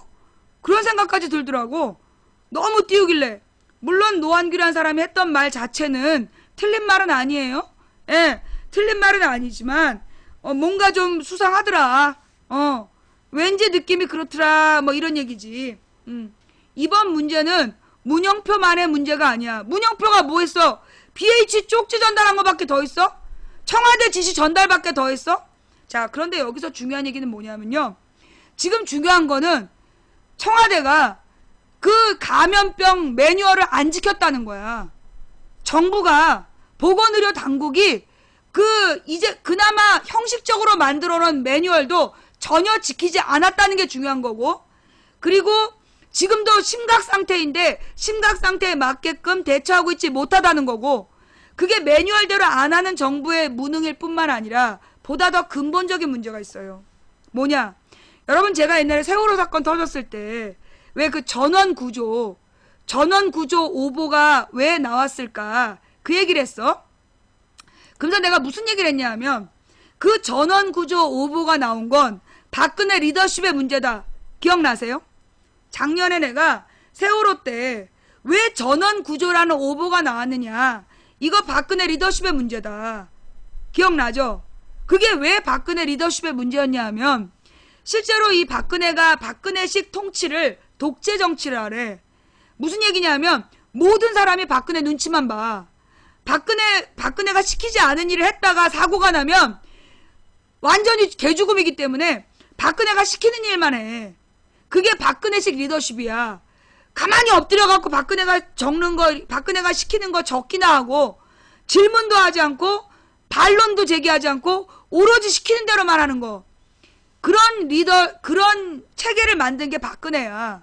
그럼 이런 체계에서는 어떤 문제가 생기냐 하면, 공은 부풀리고 관은 숨겨요. 이게 박정희 박근혜가 똑같이 했던 방법인데, 박정희 박근혜 똑같이 했던 방법인데, 이런 통치 방식은요, 이 공무원들이 공은 부풀리고 관은 숨겨. 그래서 사건이 터지는 거야. 바로 그게 박근혜 리더십의 문제야. 이번 메르스도 마찬가지야. 이번 메르스도 박근혜한테 우리 이렇게 대응훈련 잘했어요, 그거 홍보는 하면서 실제로 대응 능력이 없었잖아. 실제로 대응훈련을 적용하려는 놈이 한 놈도 없었어, 보건의료 당국에. 왜? 그러다가 박근혜한테 혼날까봐. 박근혜 허락 없이는 아무것도 안 하는 거야. 그게 무슨 말이냐? 여러분, 깨알 리더십이라는 얘기 들어봤어요? 2013년에 박근혜가 대통령이 된 다음에 한 일이 뭐냐 하면 깨알 리더십이라고 일거수일투족까지 지가 지시를 한 거야. 국무회의를 하면서 그 뉴스 찾아봐. 원고지 600장 분량의 지시를 쏟아냈다. 본 기억나요? 박근혜 초기에 막 우상화할 때, 박근혜를 우상화하면서 나온 뉴스들이야. 원고지 600장 분량의 깨알 같은 지시를 내렸다. 기억나지? 그걸 깨알 리더십이라 그랬어. 기억나죠? 깨알 리더십을 발휘했다고 그러면서 박근혜를 막 찬양한 거야. 그때 내가 감옥에서 나와서 얼마 안 됐을 때 뭐라고 비판을 했냐면, 그거 잘못된 거다. 국무회의 그렇게 하는 거 아니다. 김대중 노무현 때는 김대중 노무현이 국무회의에서 지시하지 않았다. 그렇게 깨알같이 지시하는 거 아니고, 국무회의는 뭐 하는 자리냐? 각 부처별로 자기네들이 하고 있는 일을 이야기하고 그 중에 다른 부처의 도움을 요청하는 부분을 이야기하면 대통령이 교통정리해 주는 게 그게 국무회의다. 기억나세요? 내가 그 대통령의 국무회의라는 건 그렇게 자기가 왜냐? 그 대통령은 지금 막 대통령이 된 사람이야. 그런데 각 부처의 전문가들은 그 일로 월급 받으면서 전문적으로 그 일을 하는 사람들이야. 대통령이 알면 뭘 얼마나 알아. 그러니 그 부처의 전문성을 살려서 그 부처에서 이런 일들을 하고 있다. 그러면서 자기네들이 계획을 세워서 발표해. 그러면 대통령이 근데 그 계획이 자신 있습니까? 완벽합니까? 물어보는 거야. 그래서 자신 있습니다. 그러면 추진해 보십시오. 그러나 책임도 당신이 집니다. 그게 국무회의에서 해야 될 일이야. 그런데 박근혜는 처음부터 족도 모르면서 깨알 리더십이라고 지가 뭐 이건 이렇게 하고 저건 저렇게 하라고 600장 분량으로 지시를 내렸어. 박근혜가 지시한 대로 안 하고 자발적으로 하던 일하면 다 잘렸어. 그래서 박근혜 정부 초기에 정부가 마비된 거예요. 깨알 리더십 때문에. 족도 모르면서 지가 왜 지시를 하냐고. 각 부처의 전문성을 살려서 자기네들 계획을 세우게 하고 그 계획이 각 부처 간의 협력이 필요하면 그 협력이 필요한데 말 안 들어. 그때 대통령이 이 부처가 이 부처에 따르십시오. 교통 정리해주면 되는 거야. 뭘 한다고 지가 깨알 리더십을 발휘해. 그래서 망한 거예요. 그래가지고 대통령의 깨알 리더십, 차관도 손수 챙긴다. 그래갖고 법무부 차관부터 쫙 차관을 지가 챙겼어. 그 법무부 차관이 호텔 무슨 별장 성접대 영상에 동영상에 나온 거 아니야. 박근혜 깨알 리더십이 그런 거야. 박근혜가 장관만 챙기는 게 아니라 차관까지 손수 챙긴다고 막 종편에서 떠들었어. 법무부 차관이 그냥 별장 성접대 뻘거벗고 왔다 갔다 하는 게 들켜가지고 그냥 개망신 당하고. 그게 박근혜식 정치의 문제야. 그러니까 이번 메르스 문제도 이게 사고가 터지면 일단 책임 회피부터 하는 거예요. 박근혜 밑에 있는 사람들은 제일 잘하는 게 책임 회피야. 박근혜가 한 일이 그거잖아.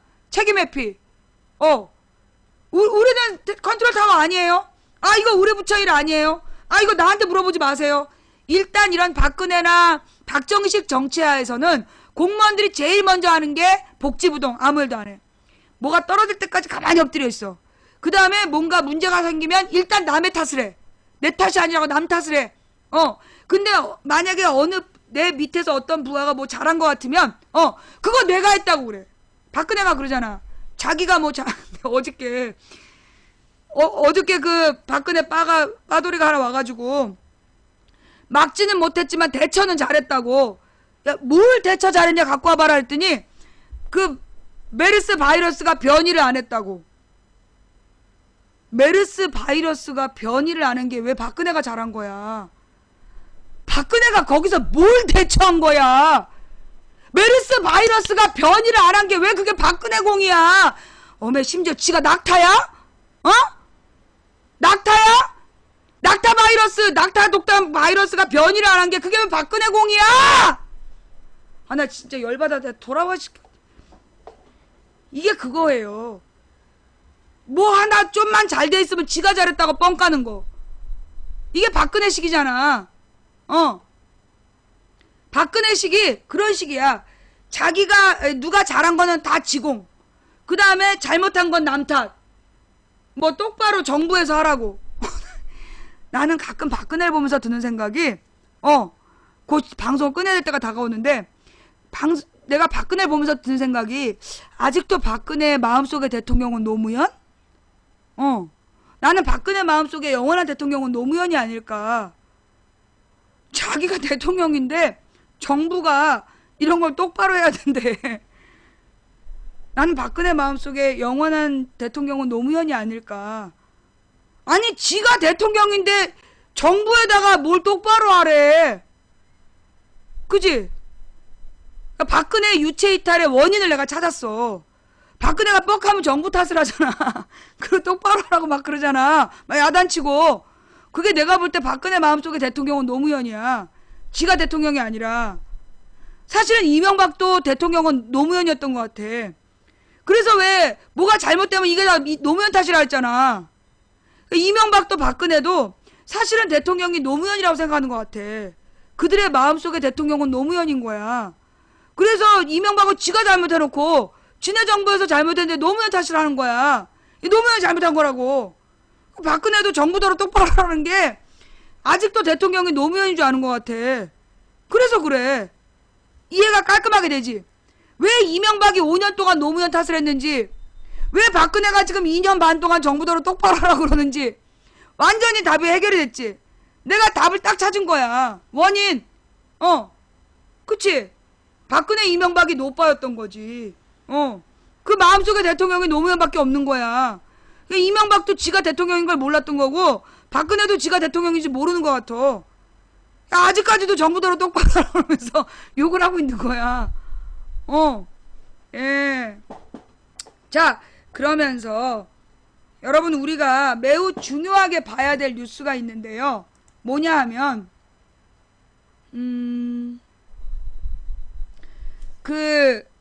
내가 왜 프레시안 뺐잖아. 나는 이 프레시안에서 그 김한길 보좌관 뉴스를 메인으로만 안 올리면 프레시안을 계속 보고 싶어. 근데 자꾸만 그 김한길 보좌관을 띄우려고 해서 내가 안 보는 거야. 그 김한길 보좌관만 안 띄우면 나는 프레시안을 보고 싶어. 프레시안 뉴스에 매우 중요한 뉴스가 났어요. 그거 좀 찾아와봐. 정욱식 칼럼. 우리가 어저께 탄저균 쌀한가만이면 300만 명을 죽인다는 오마이뉴스를 봤잖아요. 정욱식이라는 사람이 누군지는 모르겠어. 정욱식이라는 사람이 누군지는 모르겠는데 그 정욱식 칼럼을 좀 찾아주세요.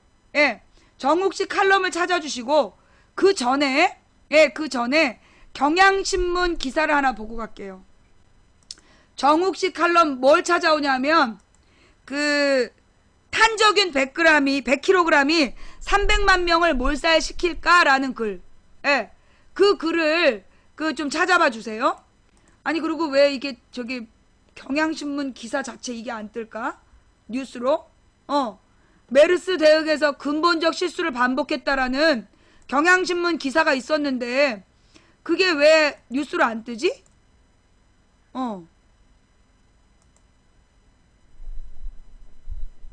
경향신문에서 한국이 메르스 대응에서 근본적인 실수를 반복하고 있다. 야, 이거 검색을 했는데 경향신문 뉴스가 안 뜨네. 그래서 다시 뉴스 더보기라니까 뜨네. 한국 메르스 대응에서 근본적인 실수를 반복했다. 미국의 보건 전문가들의 지적. 미국 보건 전문가들이 한국이 메르스 대응에서 과거 중급성 호흡기 증후군 즉 중증 급성 호흡기 증후군 즉 사스와 에볼라 발생 시 명백히 드러난 많은 근본적 실수들을 반복했다고 지적했다.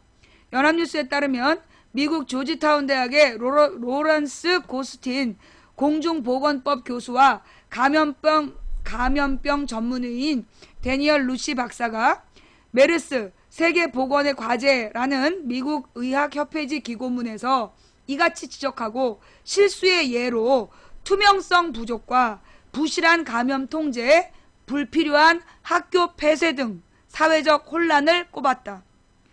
여러분 기억나요? 제가 그 6월 첫째 주에 방송하면서 학교 휴교 이거 잘못한 거다. 기억나지? 내가 학교 휴교령을 막 그 수요일인가 4일부터 내렸어. 내가 그때 그건 잘못하는 거다. 학교 휴교를 그렇게 처음부터 해버리면 사회적 혼란이 온다. 기억나죠? 나는 보건의료 전문가가 아니야. 그럼에도 불구하고 내가 학교 휴교령부터 내리는 거, 휴교 조치부터 한 거 잘못한 거다 라고 내가 분명히 얘기했어. 기억나죠? 자, 이거 미국의 보건의료 교수들이 얘기했대. 난 이럴 때마다 드는 생각이 그래? 참, 내가 얘기하면 저렴해 보이는데 이게 내가 얘기할 때는 사람들이 막 안 믿어. 막 저렴해 보여. 근데 이게 막 그 외국의 교수들이 얘기하면 막 고급져 보여. 그지? 내가 분명히 뭐라 그랬냐면 이 학교 폐쇄하는 거 이거 잘못하는 거다. 그게 사회적 혼란을 더 부추긴다라고 분명히 얘기했어요. 이제 전문가들이 그렇게 얘기를 했어. 미국의 이들은 지난 5월 한국에서 단 한 명의 환자에 노출된 수십 명이 메르스에 감염되는 초확산 상황을 보면 메르스는 사촌격인 사스보다 사람 간의 확산이 더 어렵지만 보건의료 환경에서 잘 확산되는 것 같다라고 지적했다. 한마디로 우리나라 보건의료 환경이 잘못되어 있기 때문에 확산됐다는 거야. 이들은 한국의 상황은 메르스가 미국 등 다른 나라로 확산할 수 있으며 이에 대한 지속적인 경계가 필요함을 일깨워 준다면서 메르스는 효과적인 공중보건 전략으로 통제할 수 있다고 말했다. 고스틴 교수와 루시 박사는 메르스 대응 전략으로 보건의료 환경에서의 투명성, 신뢰, 감염 통제에 초점을 맞출 것을 제안했다. 근데 우리 정부의 메르스 첫 대책이 뭐였어요? 박근혜 정부가 메르스 첫 대책이 뭐였어? 괴담 유포자를 엄벌하겠다. 메르스 사태가 20일 날 발생하고 우리 국민 대중이 알게 된 게 5월 말이었어요. 그런데 6월 1일에 나온 5월 말에 나온 대처가 뭐였냐면 청와대의 첫 번째 대처가 메르스 괴담 유포자를 엄벌하겠다는 거였어. 가장 효과적인 그 대책은 투명성, 신뢰, 감염 통제에 초점을 맞춰야 되는데 투명성, 신뢰, 감염 통제에 초점을 맞춰야 된다는데 박근혜 정부가 한 일은 뭐야? 메르스 괴담 유포자 엄벌하겠다. 그게 첫 조치였어. 역사적으로 감염 예방 통제 분리, 접촉자 추적 조사, 격리 등 공중보건 조치들로 메르스 바이러스를 통제했고 이는 사스와 에볼라에도 널리 적용됐다며 하지만 대중의 공포와 정부의 불신은 효과적인 대응을 방해할 수 있다고 말했다. 그래서 망치 부인이 자막으로 2주일 동안 뭐라고 써붙였어요? 일단 정부를 2주만 믿어보자. 나는 정말 너무나 전문적인 대처란 것 같아. 그지? 나는 6월 1일부터 메르스는 중동 낙타 독감이다. 그러니 중환자나 노약자가 조심해야 된다. 면역력을 키워야 된다. 그리고 2주 동안만 정부를 믿고 그 뒤에 책임을 묻자. 내가 우리 방송에 증거가 다 있어. 그지? 내 증거가 다 있어. 그죠? 나는 정말 이 보건 전문가들이 주장한 대로 내가 한 거야. 그죠? 이게 나의 생각이 아니야. 내 생각이 아니라 있잖아 왜 그분 하 사장님의 지시였어. 하 사장님의 지시로 내가 그 메르스 사태를 그렇게 대처했단 말이야.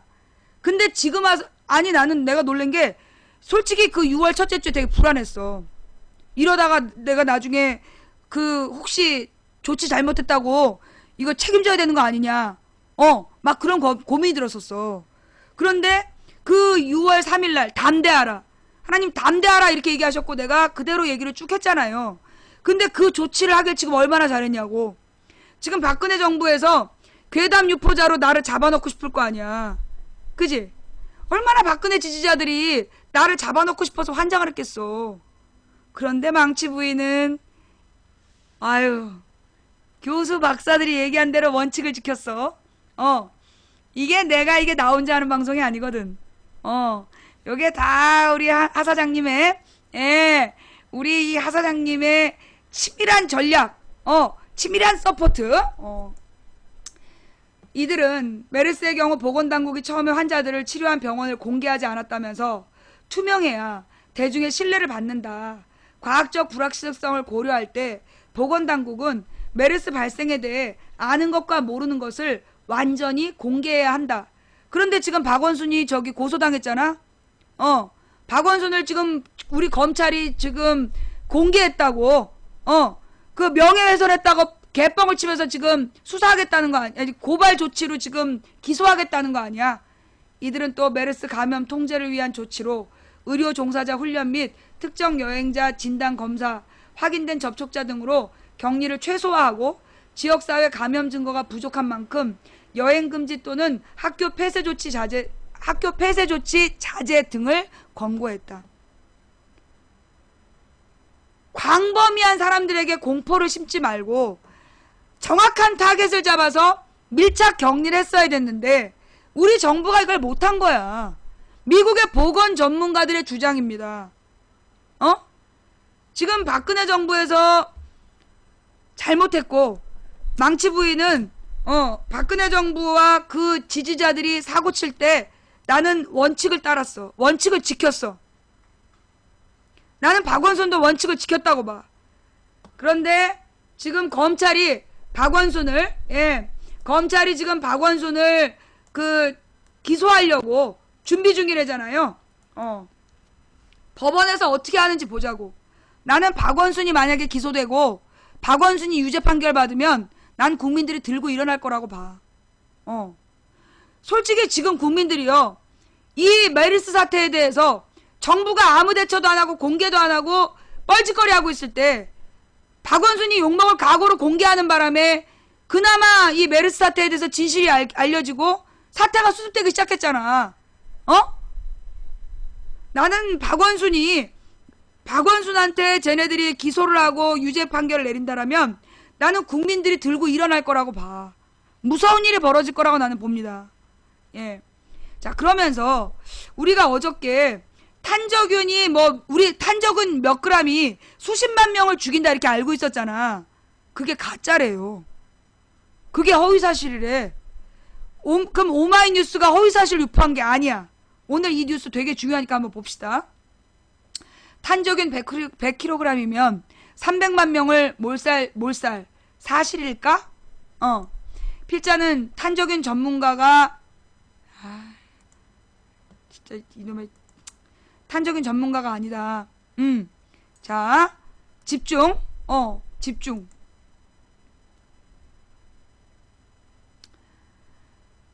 그래서 조심스럽다. 그렇지만 내가 접한 내용을 알릴 필요를 느낀다. 이 정욱식이라는 사람의 주장이에요. 탄저균의 위력이 너무 과장돼 전해지고 있다는 느낌을 지울 수 없기 때문이다. 살아있는 탄저균이 미국 본토로부터 민간 배송업체를 통해 오산 미군 기지에 배달됐다는 소식이 나오자 대다수 언론은 이렇게 전하고 있다. 탄저균 100kg이 공중에 뿌려지면 100만 명에서 300만 명이 목숨을 잃고 치사율도 95%에 달한다. 한마디로 1메가톤급 핵폭탄을 능가하는 살상력을 지녔다는 것이다. 그렇다면 이러한 가공할 만한 추정의 출처는 어디일까? 필자가 찾아본 바로는 1993년 미국 의회에 기술평가국이 발간한 대량 살상무기 위험평가 보고서였다. 이 보고서에선 워싱턴에 투하된 1메가톤의 수소폭탄이 50만에서 190만 명을 살상하는 반면에 항공기로 100kg의 탄저균을 워싱턴에 살포할 경우 100만에서 300만 명을 살상할 수 있다는 주장이 담겨 있다. 즉 93년도 미국 의회에 제출된 보고서에 있는 추정치였던 거야. 이 보고서가 새삼 주목을 받은 때는 9.11 테러 직후 미국에서 발생한 탄저균 테러 사건이었다. 탄저균이 들어있는 우편물을 열어본 미국 시민 22명이 감염돼 5명이 사망한 것이다. 그러자 미국 언론은 93년 의회 보고서를 인용해 탄저균을 집중 조명했고 조지 W. 부시 행정부는 테러와의 전쟁에 이어 대량 살상무기와의 전쟁을 선포했다. 특히 부시 행정부는 이라크와 북한을 세균 무기 위협 국가로 지목해 맹비난을 퍼부었다. 악의 축 발언의 전조였던 셈이다. 그러니까 탄저균에 대한 공포가 미국에서 만들어졌다는 거야. 자, 그런데 여러분, 그러면서 이제 이 탄저균으로 실제로 사람이 죽은 예가 미국에서 이제 22명의 시민이 우편물을 열어보고 22명이 감염이 됐어. 그 중에 5명이 사망을 했대. 그러면 이 치사율이 좀 이상하지 않아요? 22명이 감염됐는데 5명이 사망했다면 치사율 95%라는 말은 사실이 아닌 것 같아. 그죠? 자, 미국의 탄저균 소동은 고스란히 한국에도 전해졌다. 일부 언론과 전문가들이 북한의 세균 무기 보유 가능성을 언급하면서 워싱턴보다 인구 밀집도가 높은 서울의 경우 10kg의 탄저균으로 서울 시민 수백만 명을 죽일 수도 있다는 보도를 쏟아냈다. 그래서 우리가 탄저균을 굉장히 공포의 백색가루라고 알고 있는 거야. 탄저균이 실전에서 대량으로 사용된 사례는 아직 없다. 또한 살상 실험을 할 수도 없다. 이에 따라 정확한 살상력을 파악하기란 쉽지 않다. 다만 2가지 사례는 시사하는 바가 크다. 하나는 1979년 소련의 스베르로브스크 탄저균 유출 사고다. 군사용 생화학 시설이 있던 이곳에서는 약 800억 개의 탄저균 포자가 유출되었다고 한다. 이 가운데 약 40억 개가 공기 중으로 퍼져갔다. 이로 인해 65명의 주민이 목숨을 잃었다고 한다. 자, 미국에서 22명이 노출돼서 감염이 됐는데 5명이 죽었대.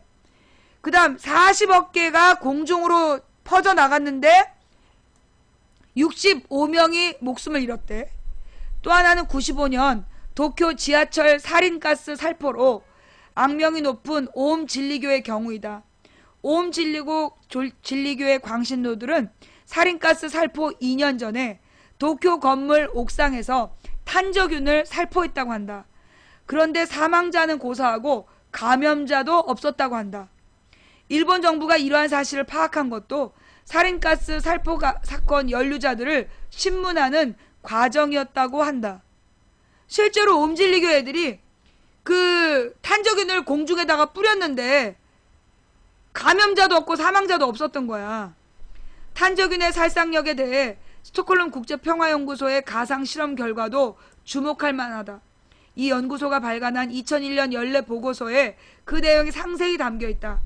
가상 실험 조건은 앞서 언급한 스베로브스크의 탄저균 유출 사고 때와 유사한 탄저균 유형과 양이 도쿄 중심가에 살포될 경우로 상정했다. 약 8억 개의 탄저균 포자가 살포되고 이 가운데 40억 개가 호흡될 수 있다고 가정했다. 또한 지상 15m에서 15분 간격으로 남서풍이 초당 4.5m 속도로 부는 도쿄 중심부의 대규모 쇼핑몰에서 탄저균 살포가 이루어진 것으로 상정했다. 이 스톡홀름 국제평화연구소가 실험한 내용이에요.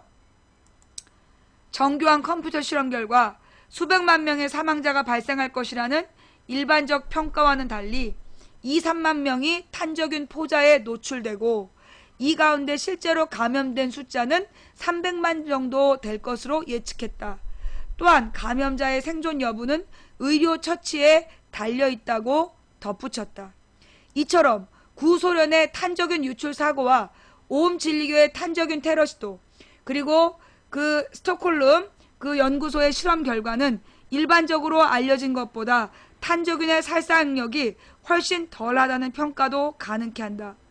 이를 근거로 해외 일부 전문가와 연구소는 탄저균 등 생물 무기를 핵무기와 동급으로 취급하는 것은 과학적인 근거가 없다고 주장하기도 한다. 치사율이 95%라는 단전적인 보도에도 신중해질 필요가 있다. 가령 미국의 탄저균 테러 사건을 보더라도 22명의 감염자 가운데 사망자는 5명으로 치사율은 약 23% 정도로 나온 바 있다. 물론 이러한 내용을 소개한 취지가 탄저균이 별거 아니다 라는 의미는 결코 아니다. 필자가 앞서 글들에 주장한 것처럼 미국의 탄저균 반입은 한국의 검역 주권 피해이자 생물 무기 금지 협약 위반에 해당되는 중대 사안이다. 내가 그랬잖아. 소파 규정 문제로 봐야 된다. 다만 탄저균에 대한 과도한 공포심 조성이 의도하지 않은 결과를 낳을 수 있다는 점을 지적하고 싶다. 가령 누군가에 의해서 탄저균이 살포되었다고 가정해보자. 10kg에 수십만 명이 사망, 치사율 95%가 머리에 입력되어 있다면 탄저균 그 자체보다 그 공포심 때문에 더 큰 재앙에 직면할 수도 있다. 자, 무슨 얘기냐? 여러분, 우리나라의 종편과 이 지상파 방송이요. 어저께까지 메르스 사망률에 대해서 어마어마하게 보도했어요. 사망자가 또 늘었다. 4차 감염이 의심된다. 그러면서 공기 중 전파 위험성에 대해서 지난 화요일까지 수요일까지 날마다 보도하던 언론이 오늘부터 안전국면이래. 그러면서 오늘부터 많은 의사들이 한 해 동안 폐렴으로 10,000명이 죽는다 이러고 있어. 어제부터 떠들었잖아. 어제부터. 감기로 2,000명이 죽는다. 폐렴으로 10,000명이 죽는다 이러고 앉아있어. 뭐예요? 이거 무슨 얘기냐? 탄저균에 대한 공포. 내가 왜 탄저균을 누군가 퍼뜨린다 그랬잖아. 왠지 탄저균을 자꾸만 의도적으로 확산시키는 것 같다. 탄저균에 대한 공포를. 맞는 것 같아요. 난 이 기사를 통해서 내가 맞다라고 생각하는 게 뭐냐 하면 메르스에 대한 공포도 내가 맨 첫날부터 얘기했듯이 과장된 거야. 탄저균에 대한 공포도 지금 과정상 부시가 그 악의 축 발언을 하기 위해서 탄저균에 대한 공포를 팔았다는 거야. 결국 요 메르스에 대한 공포, 황교안 총리 만들기 작전이었던 거야. 단정적으로 말할 때. 그치? 탄저균에 대한 막 공포팔이도 내가 볼 때 이거 그 공포팔이야. 아니 내가 뭐라 했어 6월달에. 그래 황교안 총리 된 다음에도 속보 이어지나 보자. 황교안이 총리가 된 다음에 메르스가 안정세래. 씨발. 이게 말이 되냐? 어떻게 황교안 투표할 때까지는 사망률이 계속 속보로 나오더니 황교안이가 총리 된 다음에 메르스가 안정세래. 지난 한 달 동안 우리 국민들이 얼마나 공포에 떨었는데. 애들 학교 안 보내고 애들을 방 안에 데리고 열흘씩 있었던 그 부모들이 얼마나 많은데. 누가 책임질 거야? 이거 누가 책임질 거야? 괴담 유포자를 엄정 응징해? 청와대! 그리고 저기 누구냐 그 아까 최경환이 문영표 무엇보다 황교안을 잡아. 니네가 손 붙잡고 감옥으로 가. 니네가 괴담 유포자야. 니네가 MBN 문 닫고 채널A 문 닫고 TV조선 문 닫어. YTN 문 닫어. 니네가 무슨 언론이야? 이 개놈 새끼들아. 대한민국 걔네들이요 수천억을 아니 솔직히 다 합치면 몇 조 원이야. 채널A, TV조선, MBN이 만들 때 몇 천억을 자본으로 가지고 있어야 방송국을 열어줬어. 걔네 3천억씩만 잡아도 9천억이야. KBS 1년 동안에 1조 몇 천억이 들어가. 걔네 우리 시청료로 수조 원을 받아 챙기는 KBS, MBC, SBS, 채널A, TV조선, MBN 너희들 지난 어저께까지 뭐 했어? 일개 가정주부가 마루에 앉아가지고 메르스 두려운 거 아니다. 그거 너무 두려워하지 말고 건강한 사람들은 가볍게 넘어가는 거다. 그렇게 얘기할 때 치사율 40%라는 둥 개지랄 떨었잖아. 나더러 책임질 수 있냐고 막 따지고. 뭐? 괴담 유포자를 엄벌해? 이것들이 진짜 국민 알기를 호갱으로 하나?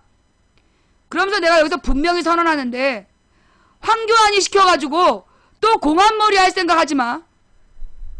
그럼 난 온 국민이랑 같이 목숨 걸고 싸울 거야. 망치부인 말에 동의하시는 분. 황교안이가 박근혜가 황교안을 시켜서 또 공포정치 뭐 4.16 연대를 압수수색하고 뻑하면 압수수색질이야 씨발. 그러면서 국민들을 겁주려고 하면 나는 목숨을 걸고 싸울 거야.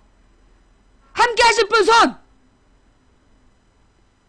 편법, 불법, 비리 범죄자를 총리로 만들어서 부정부패를 척결하고 바른 사회? 편법, 불법, 니들끼리 부자들끼리 잘 사는 나라를 만들겠다는 거야? 그러면서 국민들한테 겁주기만 해봐. 아주 목숨을 걸고 싸울 테니까. 국민을 우습게 보지 마. 여러분 있잖아요. 제가 간간히 읽어드리는 글이 있어요.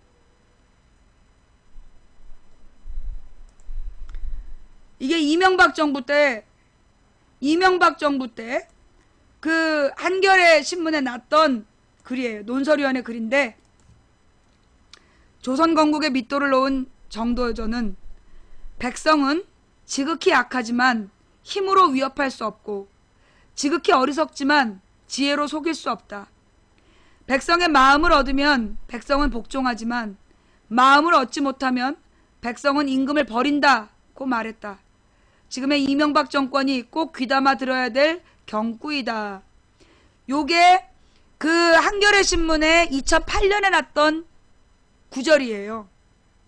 나는 이게 박근혜 정부에게 주는 경고라고 생각합니다. 국민을 속일 수 있다고 생각하지 마. 국민을 위협할 수 있다고 생각하지 마. 내가 볼 때 지금 국민들은 죽지 못해 살아. 자살률 1위야. 어차피 죽을 거 싸우다 죽겠다라고 맘먹으면 그 뒤는 누가 책임질 건데? 어? 우리나라가 지금 자살률 1위야.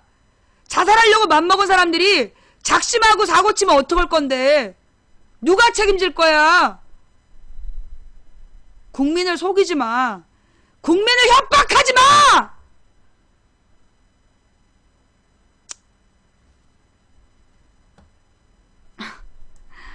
미안해요. 너무 거칠었죠? 응. 오늘 내가 조금 거칠었어. 자.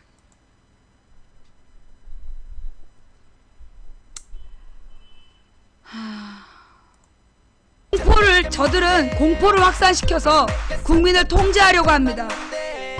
공포를 확산시키는 그 정부, 권력자들에게 국민이 맞설 수 있는 가장 효과적인 방법은 분노하거나 싸우거나, 분노하거나 도망가는 거다. 그게 옛날에 그 선덕여왕에 나왔어요. 예. 국민을 공포로 지배하려는 권력자에게 국민이 대응할 수 있는 방법은 두 가지가 있다. 분노하거나 도망가거나. 전 아니라고 생각해요. 우리가 할 수 있는 최고의 그 투쟁은 비웃는 거예요. 뻥이다! 뻥이다! 어디다 대고 국민을 겁줘? 대통령과 정부 공무원들은 다 합쳐야 100만이 안 돼. 우리 국민 5천만이야. 어디다 대고 협박질이야?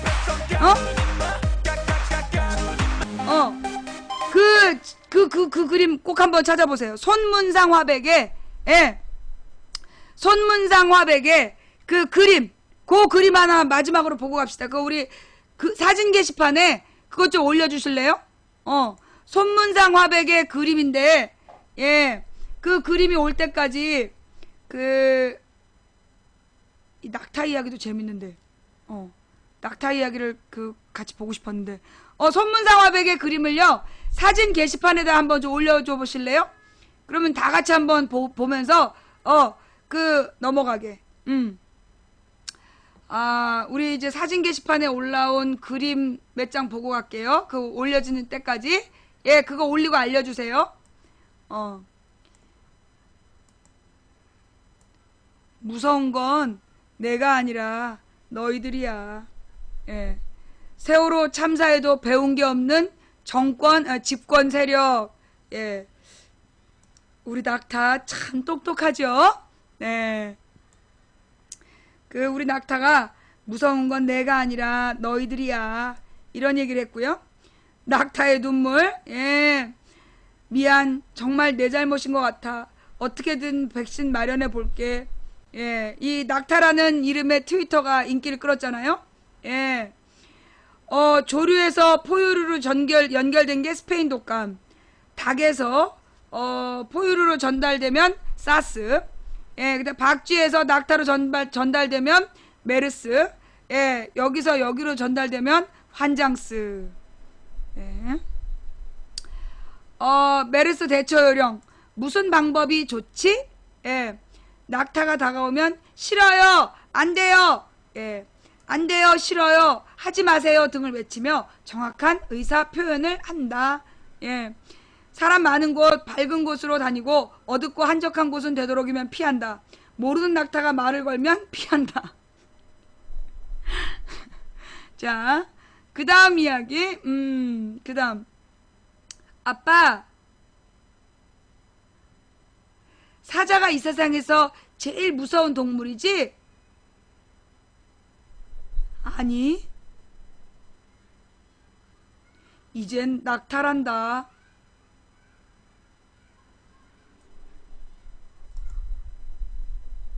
아빠,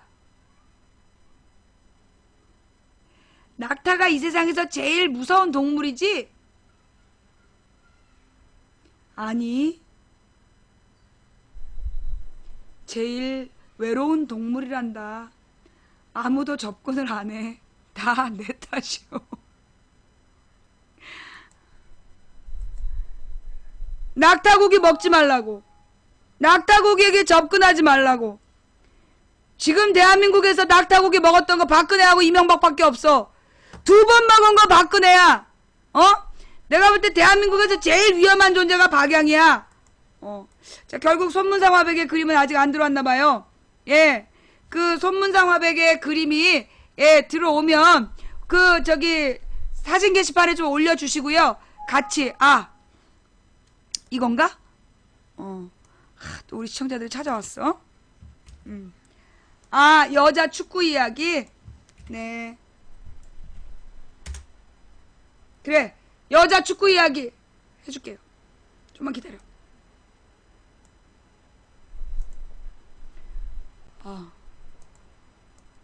메르스엔 손을 깨끗이 씻고, 누굴까?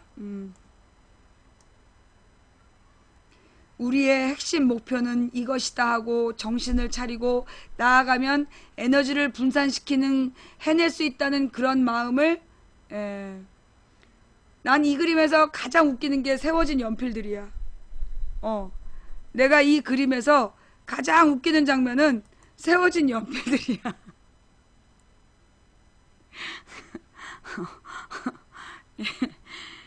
네. 정말 너무너무 웃기는 그림이죠? 네.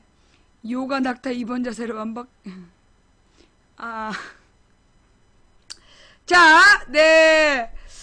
정말 훌륭한 그림이에요. 네네네. 예. 자. 저들이 공포로 우리를 지배하려고 할 때 우리가 할 수 있는 일은 뭐다? 니 뻥이다! 자, 우리의 주제어는 뭐다? 앞으로? 니 뻥이다! 예. 그렇게 비웃으면서 저들의 공안 통치를 마음껏 비웃으면서, 멋지게 살아갑시다. 자, 16강, 여자 축구 월드컵 16강. 다음 주 예상 뉴스. 아마 이번 주말부터요. 그 여자 월드컵 16강 뉴스로 도배가 될 겁니다. 이번 주말에 제일 시끄럽게 할 거고요. 그 다음 월요일날 난리가 날 거예요. 월요일날 여자 축구 16강이라고 쌩 난리를 피우고, 그 다음에 이제 바로 그 한국전쟁의 영웅들 뭐 이러면서 전쟁 관련 TV 프로들이 막 나올 거예요. 그러면서 6.25를 기점으로 해가지고 다시 이제 북한파리, 북한에 대한 공포파리, 이런 게 나올 거예요. 이때를 대비해서 북한이 먼저 선수를 쳤어. 북한에서 우리는 메르스 치료약 있다. 금당 2주사. 그거 봤어요? 아이, 쪽팔려, 진짜. 북한에서, 우리 메르스 치료약 있다. 이러면서 방송을 했어. 이게 무슨 히토류를 삽에다가 흡수시켜갖고 그걸 뺀 주사약이래. 그걸 맞으면 이제 면역력이 높아져서 메르스를 극복할 수 있대. 내가 볼 때는 북한 만능설에 시달리고 있는 놈들은 벌써 사서 먹었을지도 몰라. 북한하고 대화를 왔다 갔다 하면서 벌써 이제 북한 만능설에 휘둘리는 놈들은 벌써 사 먹었을지도 몰라. 좌우지간.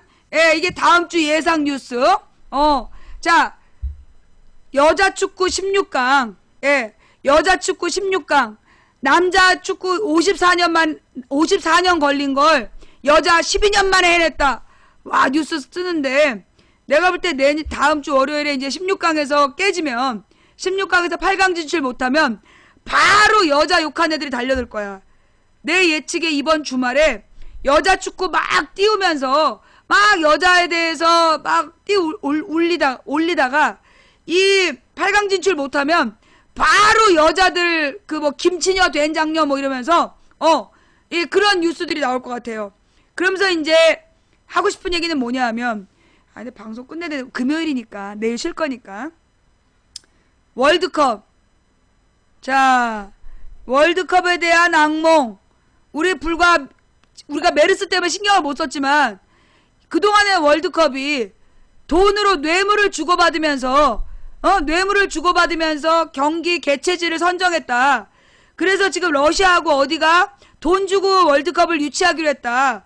그거 무효해야 된다면 난리가 났잖아. 그래서 피파 회장 사퇴하고 지금 난리도 아니잖아요. 월드컵이 뭡니까? 월드컵. 전 세계에서 월드컵이 열리면 온 국민을 월드컵에다가 묶어놔요. 그럼 뭐 하는 짓이야? 옛날에는 안 그랬는데 이게 2002년에 이제 우리나라 한일 월드컵 그걸 띄우기 위해서 98년부터 엄청 그 월드컵 얘기를 많이 했어. 그러니까 94년, 98년? 김영삼이 우리나라 한일 월드컵을 따오면서 94년, 98년에 대대적으로 월드컵 보도가 나오기 시작했어요, 우리나라도. 그런데 이게 결국 94년, 98년에 그 전에는 사실 올림픽 보도가 더 컸어요. 잘 기억해보면 옛날에 그 어떤 시대, 반공 이데올로기 시대에는 즉 그 공산당이 살아있을 때, 공산주의 국가들이 있을 때는 월드컵 중계는 별로 안 했어. 올림픽 경기가 더 중요했어요. 기억나요? 1980년대까지는 올림픽을 하면 온 국민이 가서 그 국가에 몇 개 메달 따냐, 그럼 저 대한민국이 몇 등 하냐 쌩 난리를 피웠지. 그다지 80년대까지는 월드컵에 대해서 별로 중계하지 않았어. 그러다가 94년, 98년 되면서 월드컵이 우리나라에서 대대적으로 보도되기 시작한 거예요. 2002년에 한일 월드컵을 해야 되니까. 그래서 월드컵을 팔았어. 그리고 그 다음에 2006년 월드컵 별로 인기 없었잖아. 그죠? 초장에 져버리고 2010년 월드컵도 별 재미 못 봤어. 그런데 이 월드컵이라는 게 전 세계에서 사실 월드컵을 하면 쌩 난리가 나요. 누가 난리를 피우는지 아세요? 미디어. 언론에서 난리를 피워요. 왜? 그때 언론에서 월드컵을 중계하면 광고 수입을 돈 벌 수 있거든. 광고 수입을 내기 위해서, 그리고 또 이 미디어들이 특히 독재 국가가 스포츠에 대한 홍보에 열을 올려요. 왜? 이 스포츠로 남자들을 스포츠에 몰입을 시켜서 정치적인 문제나 노동의 문제에 외면을 시키는 거야. 여러분이 잘 알고 계시는 프리미어 리그 있죠. 그게 이제 그 영국에서 만든 프로축구 리그라며. 근데 유럽에는 그런 리그가 다 있어요. 그 프로 리그가 왜 만들어졌느냐? 영국의 국민 중에 노동조합 가입률이 43%인가 50몇 프로까지 올라갔대. 국민의 절반 가까이가 노조에 가입을 한 거야. 그때 대기업들이 모여갖고 만든 게 프로축구 리그래요. 그래서 나온 게 프리미어 리그래. 그래서 그러면서 그 영국에서 프리미어 리그가 생긴 다음에 노조 가입률이 급격히 떨어졌어. 그리고 이 기업들이 자기네 회사 축구팀이 축구하는 날은 노동자를 일찍 내보냈어. 그래서 노동자들이 막 축구 보면서 열광하라고. 그런데 분노가 쌓이잖아. 그러니까 분노가 쌓인 노동자들이 축구 경기 막 술 먹으면서 보다가 축구장에서 싸우고, 그게 그 유명한 훌리건의 기원이라는 거야. 결국 이 프리미어 리그를 만들었던 게 노동조합 가입률을 떨어뜨리기 위해서, 노동 문제나 권력의 문제로부터 눈을 돌리기 위해서 프리미어 리그를 만들었다는 거야. 그래서 일찍이 사회과학 용어로 3S 정책이라는 게 있어. 3S 정책이라는 게 뭐냐면 성적인 자극을 통해서, 또 눈으로 보이는 가시적인 스크린 효과를 통해서 국민들의 눈가기를 정치적인 이슈에서 돌리는 거. 세 번째가 스포츠야. 섹스, 스크린, 스포츠, 요 세 가지를 이용해서 국민의 눈가기를 정치적 이슈로부터 다른 데로 돌리는 정책, 우미나 정책, 요거를 3S 정책이라 그랬어요. 그런데 그게 이제 냉전 시대에는, 그래서 이 월드컵이 되게 중요했어. 우리나라 같은 경우에는. 왜? 우리나라 국가대표 몇 명이 금메달 몇 개를 따냐? 그러면서 월드컵에 국가 순위 정하는 거. 아니 올림픽에. 근데 올림픽에 국가 순위가 있어 없어? 없어. 올림픽은 국가 경쟁이 아니에요. 우리는 올림픽을 국가대표라고 얘기하고, 그리고 그 올림픽에 국가에서 막 이렇게 선수를 뽑아가지고 내보내면 그게 국가의 경쟁인 줄 알잖아. 올림픽은 원래 아마추어 경기이기 때문에 그냥 일반인이 신청해서 나가는 거야. 그래서 어떤 나라는 국가대표 개념도 없어. 그리고 국가의 순위라는 것 자체가 공식 기록이 아니야. 그래서 우리나라가 메달 숫자 가지고 막 몇위 얘기하잖아. 그렇게 계산 안 한다고. 어떤 나라는 인구 대비 메달 획득수. 영국에서 올림픽 메달을 따갖고 오잖아요. 그러면 나라에서 연금 주고 이런 거 아무것도 없어. 그냥 그 사람 사는 동네에 황금빛 우체통 만들어주는 게 다래. 근데 우리나라는 올림픽에서 금메달 따면 막 어마어마하게 대우해주잖아. 그게 냉전 시대에 스포츠 경쟁을 통해서 국가의 권위를 세우려고 했던 일종의 국가주의 전략이었던 거야. 그러다가 90년대 들었으면서 올림픽보다 월드컵이 우리나라에서는 주목받았어요. 물론 선진국은 월드컵을 더 중시했어. 왜? 올림픽은 별 관심이 없고 선진국은 월드컵을 더 중시했어. 왜? 하나는 미디어이고 또 하나는 도박꾼들이었어. 하나는 미디어가 월드컵 때 광고 수입을 바짝 올리기 위해서 어마어마한 돈을 주고 중계권을 따낸 거야. 그래서 월드컵 광고 수익이 그 몇 년 내 소득을 확 올리는 거야. 그래서 미디어가 광고 수익을 위해서 월드컵을 팔았고, 또 하나는 누구? 도박꾼들. 토토 같은, 스포츠 토토 같은 도박꾼들이 그 승률 경쟁을 해가지고, 그러니까 이 월드컵이요, 전 세계에서 원래 월드컵은 도박을 했대. 우리는 월드컵을 그냥 정말 우리 국가가 몇 위 하냐 이걸로 봤잖아. 16강, 8강, 4강 막 우리 국가가 4강 했다 이러면서 좋아했잖아. 우리만 그런 거야. 다른 나라는 그 월드컵이 전부 다 도박으로 좋아한 거야. 한 테이블에서 전부 다 술 마시러 와가지고 그 월드컵 보면서 돈을 거는 거야. 그래서 그거 나눠 먹기. 그게 습관이었던 거야. 유럽은 월드컵 이퀄 도박이었던 거야. 그래서 이 월드컵에 열광했던 사람들은 정말 순수한 스포츠 정신으로 좋아한 게 아니라 정말 상업적 목적으로 월드컵을 좋아한 거야. 그러니까 그 월드컵을 놓고 서로 돈으로, 정말로 스포츠가 돈의 노예가 돼서 스포츠 정신? 솔직히 스포츠 정신 없어. 내가 볼 때 스포츠 정신 없어요. 우리나라의 올림픽, 그 냉전 체제가 끝난 다음에 올림픽에 대해서 별로 신경 안 쓰잖아. 옛날에 냉전 시대에는요, 올림픽을 놓고 이 시장 경제 진영과 공산주의 진영 경쟁을 한 거야. 서로 누가 1위, 누가 더 메달 많이 따냐.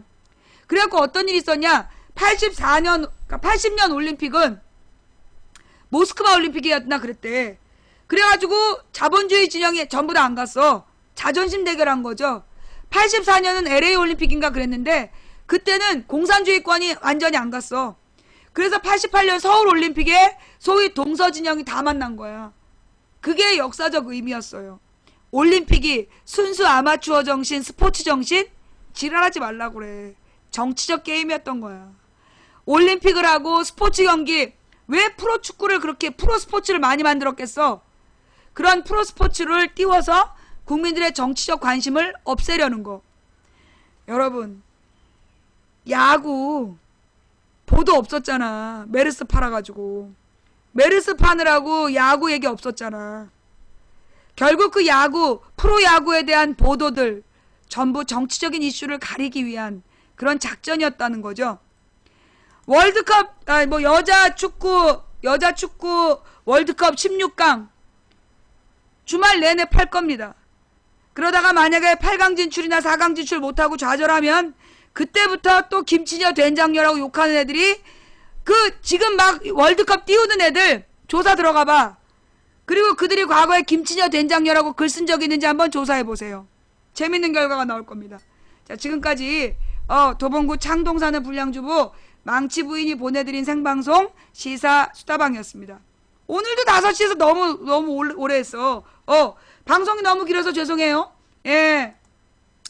자, 어떤 노래를 틀어드릴까?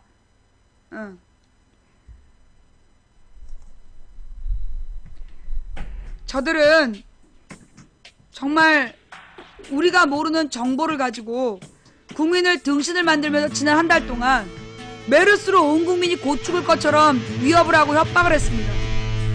그러다가 황교안이가 총리가 되자마자 메르스 안정세라는 뻥을 까고 있어요. 지금 메르스는 안정되지 않았어요. 여전히 진행 중입니다. 그러나 지난 한 달 동안 언론에서 얘기한 것처럼 그렇게 온 국민이 공포에 떨만한 내용은 아닙니다. 그러면 이제 메르스는 잊어야 되나요? 아니요. 국민 166명은 치명적인 폐 질환의 흔적을 안게 됐어요. 그 회복 안 돼요. 24명은 정부의 초동대처 미흡으로 안타깝게 목숨을 잃었어요. 우리는 그 책임을 끝까지 물어야 됩니다. 메르스로 앞으로 환자가 얼만큼 발생하든 메르스로 얼마나 사망하든 우리는 끝까지 기억하고 정부의 잘못을 끝까지 책임을 물어야 됩니다. 언론에 놀아나지 마시고 월요일날 11시가 되면 망치부인 방송 늦지 않게 찾아오세요.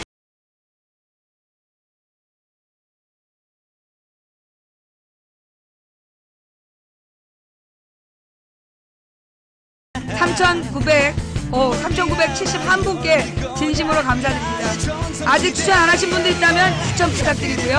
후원해주신 한 분 한 분께 감사드리고 우리 매니저님들 그리고 녹음 녹화 떠서 뿌려주시는 우리 홍행국님 또